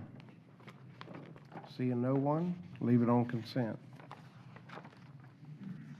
Item P10, proof? That was published in the Tampa Bay Times, April 26, 2019. Item P10 is zoning amendment, Lawrence P. Martinez, change in zoning from AC Agricultural District to an MF1 multifamily medium density district in south central Pasco County on the west side of Finley Road, approximately 1,500 feet south of Wesley Chapel Boulevard, containing approximately 5.99 acres. This too comes with the recommendation of approval. Okay, is anyone here to speak against P10? Seeing no one, leave it on consent. P11 and proof. Published in the Tampa Bay Times, February 8th, 2019. Item P11 is a zoning amendment, Aaron Cutoff MPUD, Master Plan Unit Development by Ecoff Project LLC. It's a rezoning request from an AR agricultural residential zoning district to an MPUD Master Plan Unit Development to allow 120 single-family detached homes on approximately 39.93 acres. The property is located in central Pasco County on the southwest corner of Aaron Cutoff and Caliente Boulevard intersection, approximately 6,050 feet northeast of US Highway 41, Land O'Lakes Boulevard. This comes to you with a recommendation of approval with conditions. Okay, is anyone here to speak against P11? Seeing no one, leave it on consent. P12, proof. Published in the Tampa Bay Times, April 26, 2019. Item P12 is a conditional use request, Newport Z LLC Premier Cigar Lounge for the sale of alcoholic beverages, 2-cop, beer and wine only on premises consumption in conjunction with the operation of a cigar lounge in a C1 neighborhood commercial district in southwest Pasco County on the north side of Mitchell Boulevard, approximately 1,400 feet west of Well-Built Boulevard. This comes with a recommendation of approval with conditions. Is anyone here to speak against P12? Seeing no one, leave it on consent. P13, proof. Published in the Tampa Bay Times, April 26, 2019. Item P13 is a conditional use request, Amistad Insurance LLC / Railroad Subs and Bakery. It's for the sale of alcoholic beverages, 2-cop, beer and wine only, on-premises consumption in conjunction with the operation of a restaurant with outside seating and service of alcoholic beverages on a patio in a C1 neighborhood commercial district in west central Pasco County on the west side of Congress Street, approximately 150 feet south of Pine Hill Road. This is with a recommendation of approval with conditions. Is anyone here to speak against P13? Seeing no one, leave it on consent. P14 and proof. Published in the Tampa Bay Times, April 26, 2019. P14 is a conditional use request, ABB LLC / AT&T Mobility New Singular Wireless PCS for a 154-foot above-ground monopole wireless communication facility in a C2 general commercial district, East Central Pasco County on the east side of US Highway 301, approximately 120 feet north of McDonald Street, containing a proposed 2,500 square foot fenced compound area within a 1.93 acre parcel. This is with a recommendation of approval with conditions. Is anyone here to speak to P14? Seeing no one, leave it on consent. P15, well, wait a minute. Yep. Huh? 15. It's not, You're oh, saying yeah, it's it's consent, yeah. P15, proof. Published in the Tampa Bay Times, April 26, 2019. Item P15 is a large-scale comprehensive plan amendment, CPL 1906, Smith 54. It's the transmittal of a proposed large-scale plan amendment to the future land use maps 2-15 and sheet 20, changing from Res 12, residential 12 dwelling units per gross acre, to COM, commercial, office, OFF, and CON, conservation lands 2 PD, plan development on approximately 164.8 acres of real property located on the south side of State Road 54, approximately 2,000 feet east of Meadowbrook Drive. It includes a text amendment to Subarea Policy Flu 719, Smith 54 subarea, and a map amendment to the future land use map 2-99, Smith 54 subarea. This is with a recommendation of approval. Is anyone here to speak against P15? Seeing no one, leave it on consent. P16 and proof. Published in the oh, you have someone. Oh, wait a minute, excuse me. Do you want to get through the rest of the consent? You're here to speak on P16? 15. Or 15, excuse me. Ma'am, I'm sorry. No, You have to, you have to give us a name and address. Come to the mic. Robertson, 17245 Riverstone Drive, Lutz, Florida, 33558. And I wanted to know if they've done a traffic study. They've approved all the apartments in that area, and there's already too much traffic in that area. On that, I see both townhomes and more apartments. The apartments in that area haven't even opened for residential use yet. There's apartments across the street from it. I think there's 3 sets. There's also another set on right next to the Carrabba's. None of those have opened for residential use yet. They're supposed to open, I think, the end of May, and the traffic hasn't even started from those. And there's also no additional schooling for the area. So, I mean, you're opening more and more apartments with no more schools and no more way for the traffic to get through.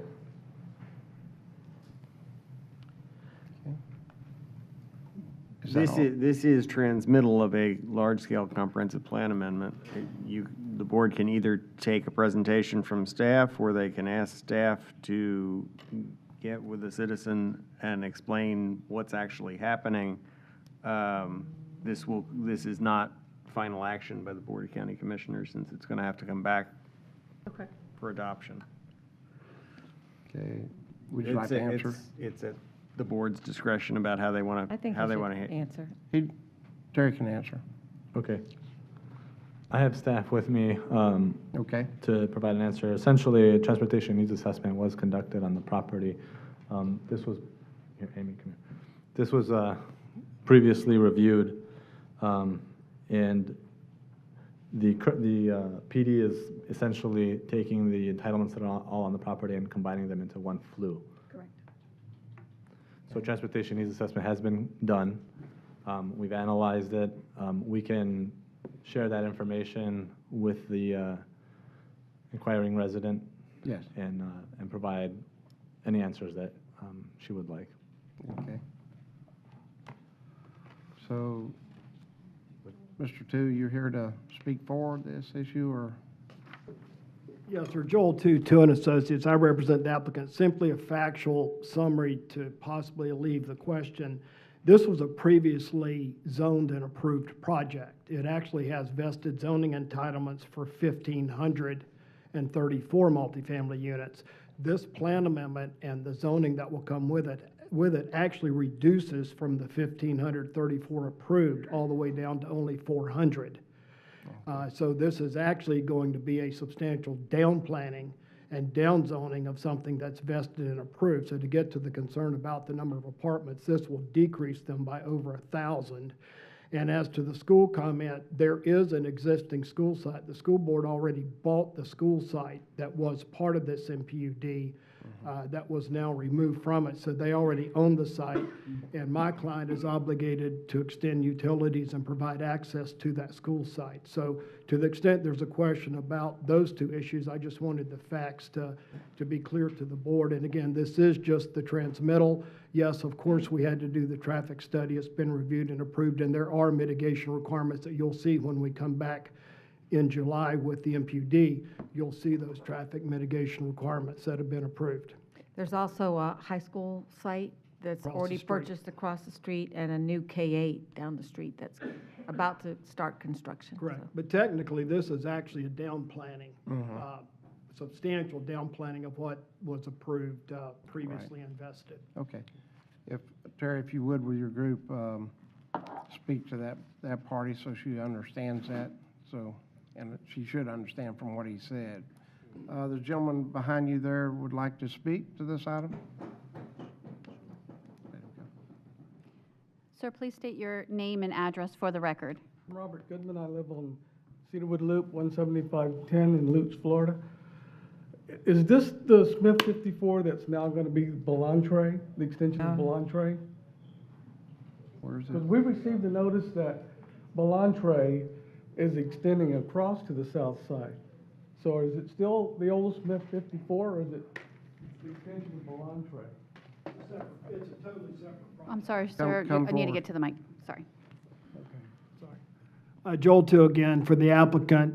Smith 54 is a totally separate project. It's a project in and of itself that's included in this plan amendment and the zoning. I think Ballantrae is by land only. So is it's still going to be the southeast section of 54 in Meadowbrook? Did we have a map? There you go. Or are we talking about something different now? Because I came for, the developer sent out a notice for the hearing that it was gonna be Belantre, an extension of Belantre. Is that the property that you're, Yeah, that's the property, but we're still calling it Smith 54? Yeah. Because we had a hearing on this about, what, 8 years ago? And apparently it fell through, and now it's been, Smith sold it to another developer, or is it still Smith? Because I have questions about that. Because we had a lot of discussion about the flooding impact in Sierra Pines and Meadowbrook. You were here then, I remember you. Well, you weren't here. Holly, you weren't here. Kathy, you weren't here. Mike, I think only Jack was the only commissioner at that time. You remember, we had photographs, the flooding in Meadowbrook and Sierra Pines? Yeah. Yeah, is that the time when it was 1,500 units and now it's coming back as a 400 and some unit project? Yeah, that's the confusion. What project is it? Is it still old? It's the same, Smith it's still the same property, but it's been reduced in numbers, so. The numbers of Units. residentials? 'Cause it Yeah, it was residential- 1,500 some, and Mr. Tu said that it had been reduced to 400 and some. And if your issue is flooding in Sierra Pines, we have the Sierra Pines Coalition. I meet with them all the time. And we are working on solutions. We've already done a bunch of them. There's more to come to help your neighborhood that's built very low with no retention ponds to deal with the flooding. And they will have to capture water runoff on their own property. They cannot cause a harmful effect downstream. So this will most likely help your flooding.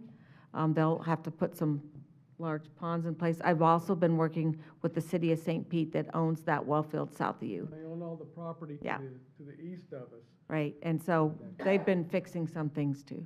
Well, I'm surprised there aren't more people here that are concerned about that, because that large bayhead right at the southern tip of this development, looks, from the preliminaries that we've seen, the maps that have been posted by county, it looks like, and hopefully someone here can explain, the drainage from all this is bound to wind up in that large bayhead, which will directly dump right into Sierra Pines Meadow. They have to. How are you gonna Okay. mitigate Yeah. that? Where's the? Well, they'll take where's care of flood that. gonna go? Tariff, you get his name and address and all, and contact them and give them the information they need. Yes, we could talk to them. This is the comprehensive plan amendment. Right. When we talk about drainage, it's more of Right. a site planning Okay. issue that takes. So they hadn't got the later. site plan yet, but they'll be in contact with you. Okay? Another thing, Wait, we talked about. your time's up, sir. But you can, I'm your commissioner, and we can meet. If you go inside and leave your name, I'll be happy to talk with you.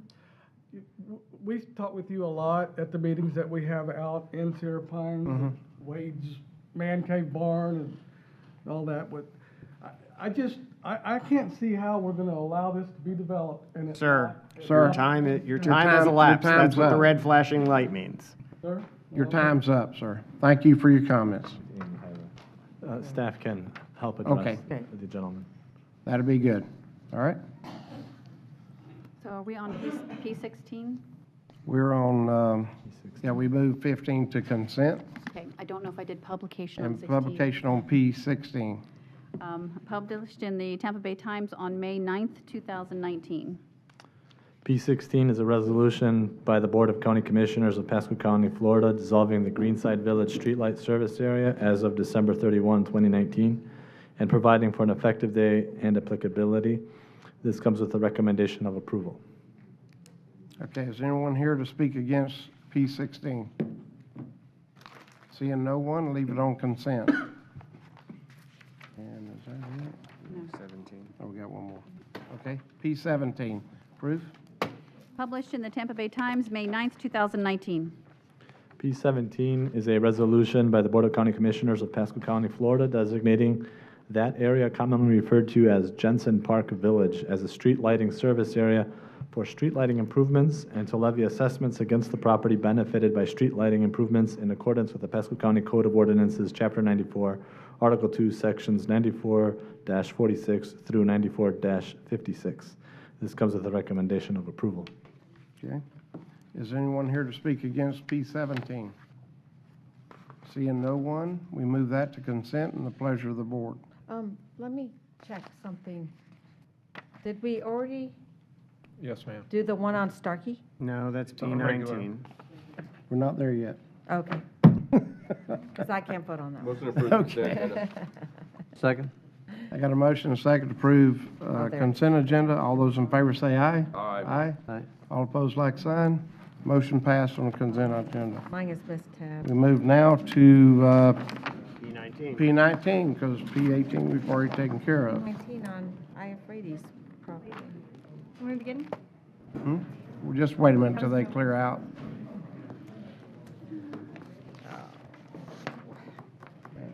Mistake. That's her rookie mistake. Thought it was. Yeah, they're on Grand Never Oaks. opened till so. Right in the middle of Grand Oaks. All right, so publication for P19 was published in the Tampa Bay Times on March 29th, 2019. Erica Redlands, Planning and Development.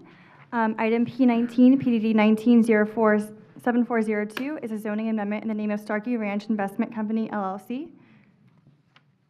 The request is for a change in zoning from AC Agricultural District to C1 Neighborhood Commercial District and contains approximately 2.857 acres. The subject property is located on the northeast corner of the intersection of Starkey Boulevard and Rangeland Boulevard. And with that, this item comes to you with recommendation of approval from the Planning Commission and Planning and Development. Thank you. Is there anybody here to speak against this item or for this item? Public hearing. I see none. Seeing no one, move for approval. Second? I got a motion. So Discussion? I cannot vote on this. Okay. You're declaring a conflict on this Please. item. Declaring it. Please note that Ms. Starkey is not going to be voting on this item. Okay? All those in favor say aye. Aye. Aye. All opposed, like sign. All right. Motion passed. Item P20, proof. Published in the Tampa Bay Times, March 15th, 2019.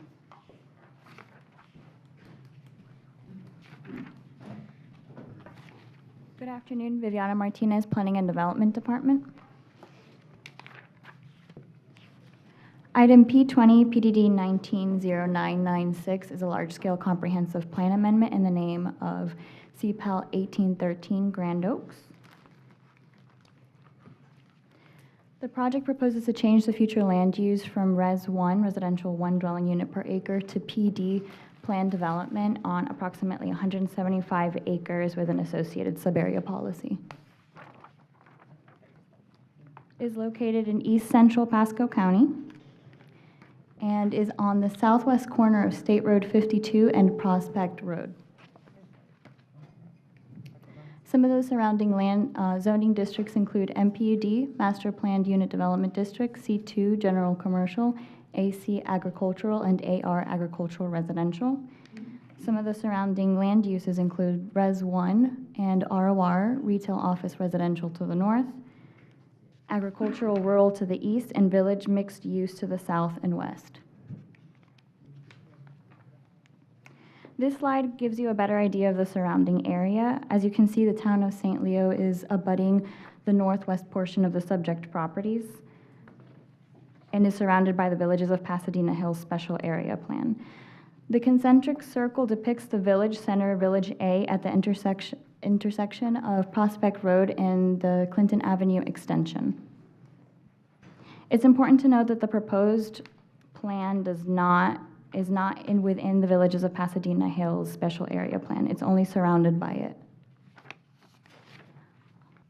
Again, the project proposes to go from Res 1 to PD and on undeveloped and vacant land. This just shows the existing future land use of Res 1 in the proposed future land use of PD. As previously mentioned, the proposed PD FLU has an associated sub-area policy. The sub-area policies require any future development to go within the master planned unit development rezoning process. It also discusses the minimization of visual intrusion by utilizing existing vegetation as landscaping. It also encourages a development transition away from Clinton Avenue extension and Prospect Road intersection towards the town, and provides bike and pedestrian connectivity to existing and planned trails. And to summarize, some of the entitlements being proposed is 340,000 square feet of retail commercial, 60,000 square feet of office, and 900 dwelling units. Again, the proposed project is not within the Villages of Pasadena Hills Special Area Plan, but Village A to the east establishes a village center at the intersection that is planned for a higher density at the center and diminishes as it gets closer to the town of St. Leo to the west. With the maximum 900 dwelling units, that would result in a density of 5.06 dwelling units per acre, which is appropriate given the surrounding village densities that can allow between 4 to 10 dwelling units per acre. There's also an associated MPUD that addresses the site more specifically. This slide reiterates what I have previously mentioned on the other slide, with the dark blue depicting the Village A's center. This slide shows the VOPH Special Area Plan Village Center map in relation to the subject properties. The transportation needs assessment showed that the study area would operate at an acceptable level of service with the proposed development. And with that, we recommend that the board authorize transmittal of the proposed comprehensive plan amendment CPAL 1813 Grand Oaks to the Department of Economic Opportunity and other reviewing agencies. Thank you.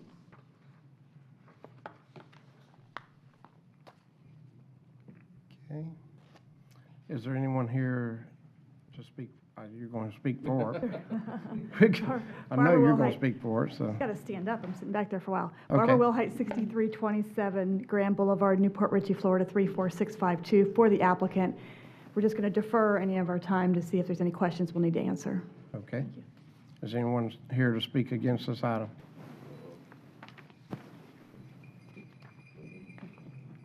Joel, to an associate's wearing the very peculiar hat of having to question something.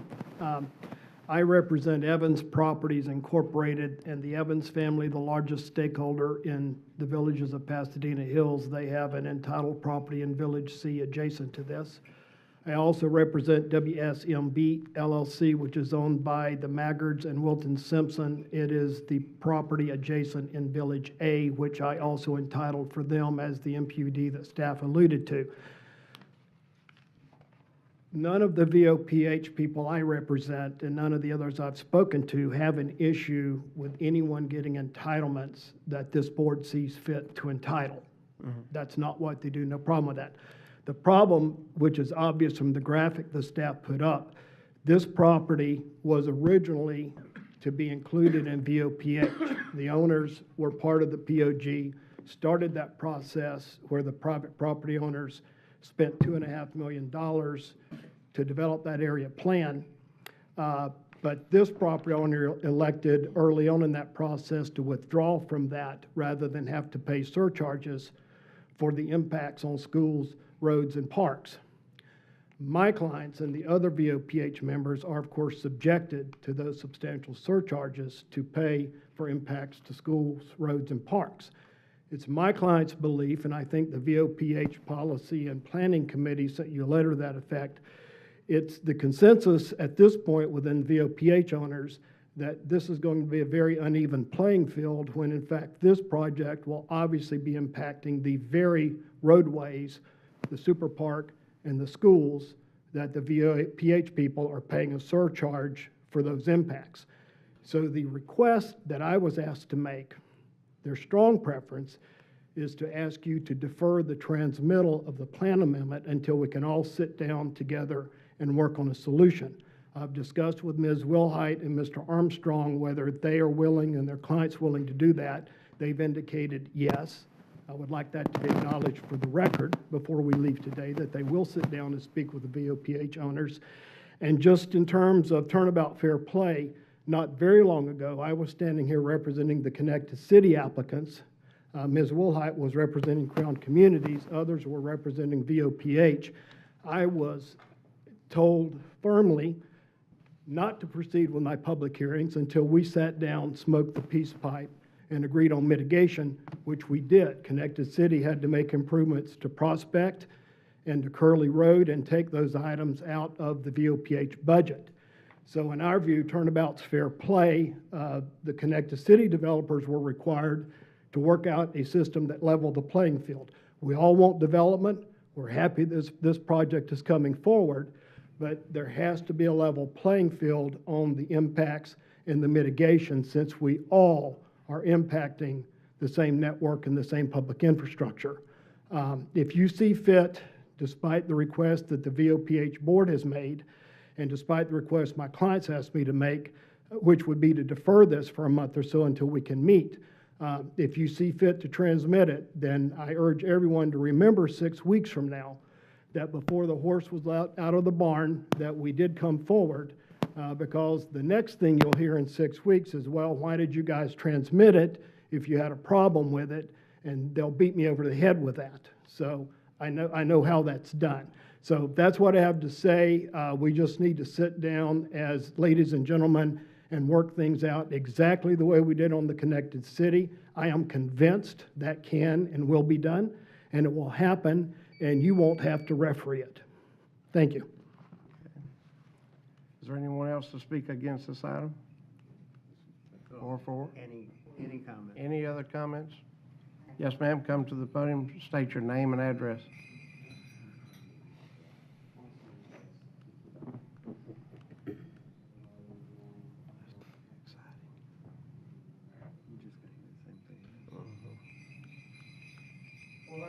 My name is Elizabeth Gaskin. My address is 39442 County Road 54, Lot 50. Prospect Community Road, Fort King Road, Williams Cemetery Road, and this is proximity. No one, as I refer back to the board, I tried to work with the folk here in Zephyr Hills and Pasco County, and they've not corresponded with anything in development or any type of rural area. This one time was sovereign land. It belonged to the Seminole Nation as well as the Utah-Watch Nation and the Cherokee Nation. There were a war enactment on Prospect Community there on that road. This is where the first enactment Thomas Jefferson took and removed us from our soil on Prospect Community and Leap Year Road and Hartcore Road on Route 54. And I believe that would be right in behind the Williamson Cemetery, or proximity within this map, because you changed the mapping and the surveying on me since 1958. So I will go refer back. Prospect Community belonging to my great-great-grandfather, Louis Gaskins. He was born there in Prospect Community on the lake, and that's right adjacently to this land on Prospect Road and Fort King Road. I deny anybody building anything on sovereign soil. That is burial grounds. That's where the first Civil War, the American Seminole War was at, with Andrew Jackson to remove us off our settlement and having us go from Tampa into the Everglades. That is the owning and the original owner before we surveyed in the United States here in the state of Florida. Before it became Prospect Community, it was called Lake Buddy, Pasadena Lake. If you look at Prospect Community, you'll see that there's Pasadena Road. That is on Prospect Community. It was a community at the time, and it was owned by the Native American, that is of Gaskins, my family. I object to anybody putting anything on that land. That is sovereign soil.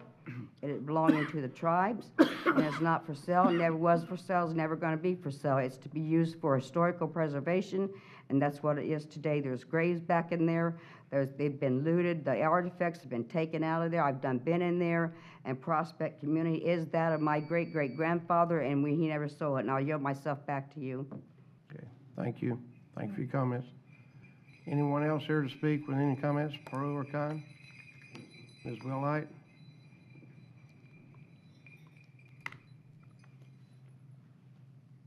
Thank you. Regarding the last speaker, we too are under the requirement to do a cultural resource assessment survey pursuant to your code. We have done that. It's been reviewed by your staff. We have to go through that process. There'll be a condition of approval if anything is found when we develop that we have to stop and follow state law. Relative to Mr. Tu, I will put on the record, absolutely happy to work with them. Just wanted to say, I know we were kind of characterized as not letting them know or not going to their committee. We're outside of the boundary, so we aren't required to go to the committee. Staff's never taken a project outside of their boundary to them. The reason why Connected City came to them was because Connected City was within their boundary. And when that property came out of their boundary, it had a direct impact on their financial plan because it was assumed that the piece of that development, Ashley Groves, was going to generate fees and they were going to go to VOPH. So that was the connection between VOPH and Connected City.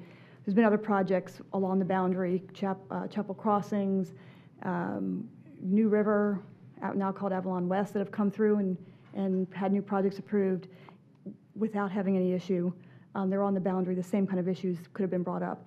All that being said, I just didn't want it to be characterized that we didn't do anything appropriate. There's been quite a few, this has been on your agenda to be continued. We had a planning commission with full recommendation of support. We'd like for you to go ahead and transmit. We have about 6 weeks until we come back with the comp plan and the MPUD for final action. We will work hard with them to come up with solutions and work together. So with that, we'd ask that you support staff's recommendation. Pleasure of the board. Question.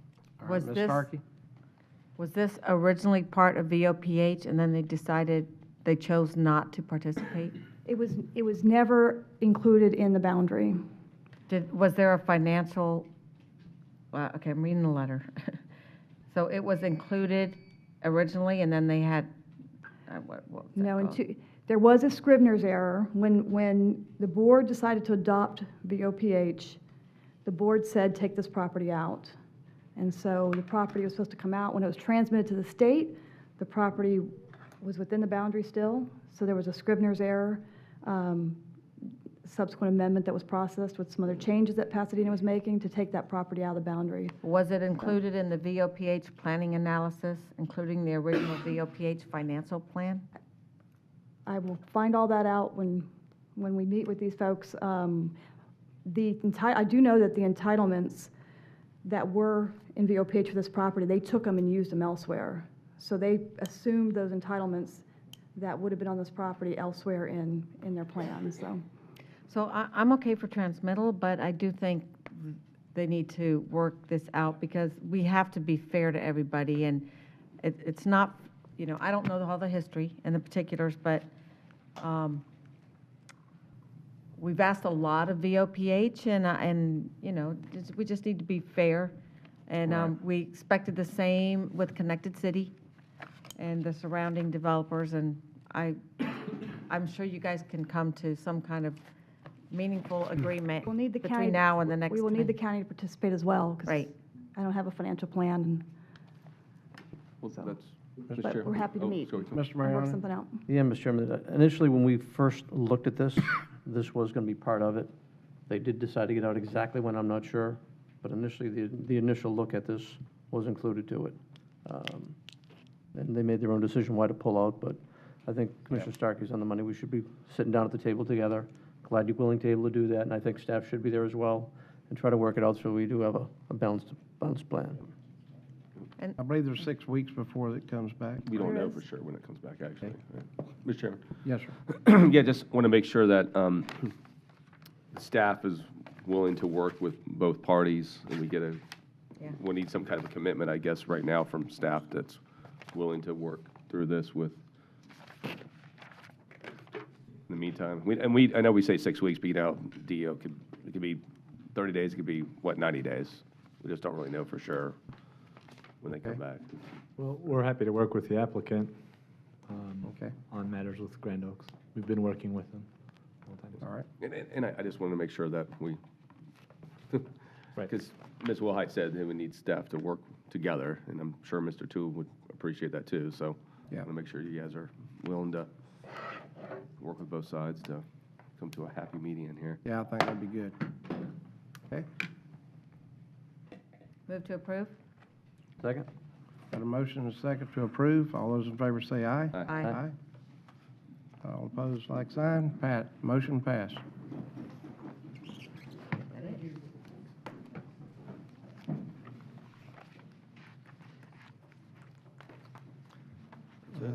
go back to old business. Wells? I'm good, sir. Okay. I resolved mine at the lunch break. Good deal. Madam Clerk, well, you're already done, or did you? I'm good, I don't have. You're good? Thank you. All right. I don't see anything else. I did have, Whoa. I hope you all, well, I hope you all saw the email that, from Ralph, that, you know, we were number 3 in the grants. Ralph, can you discuss the state appropriations for libraries? This was great news. Oh, yeah.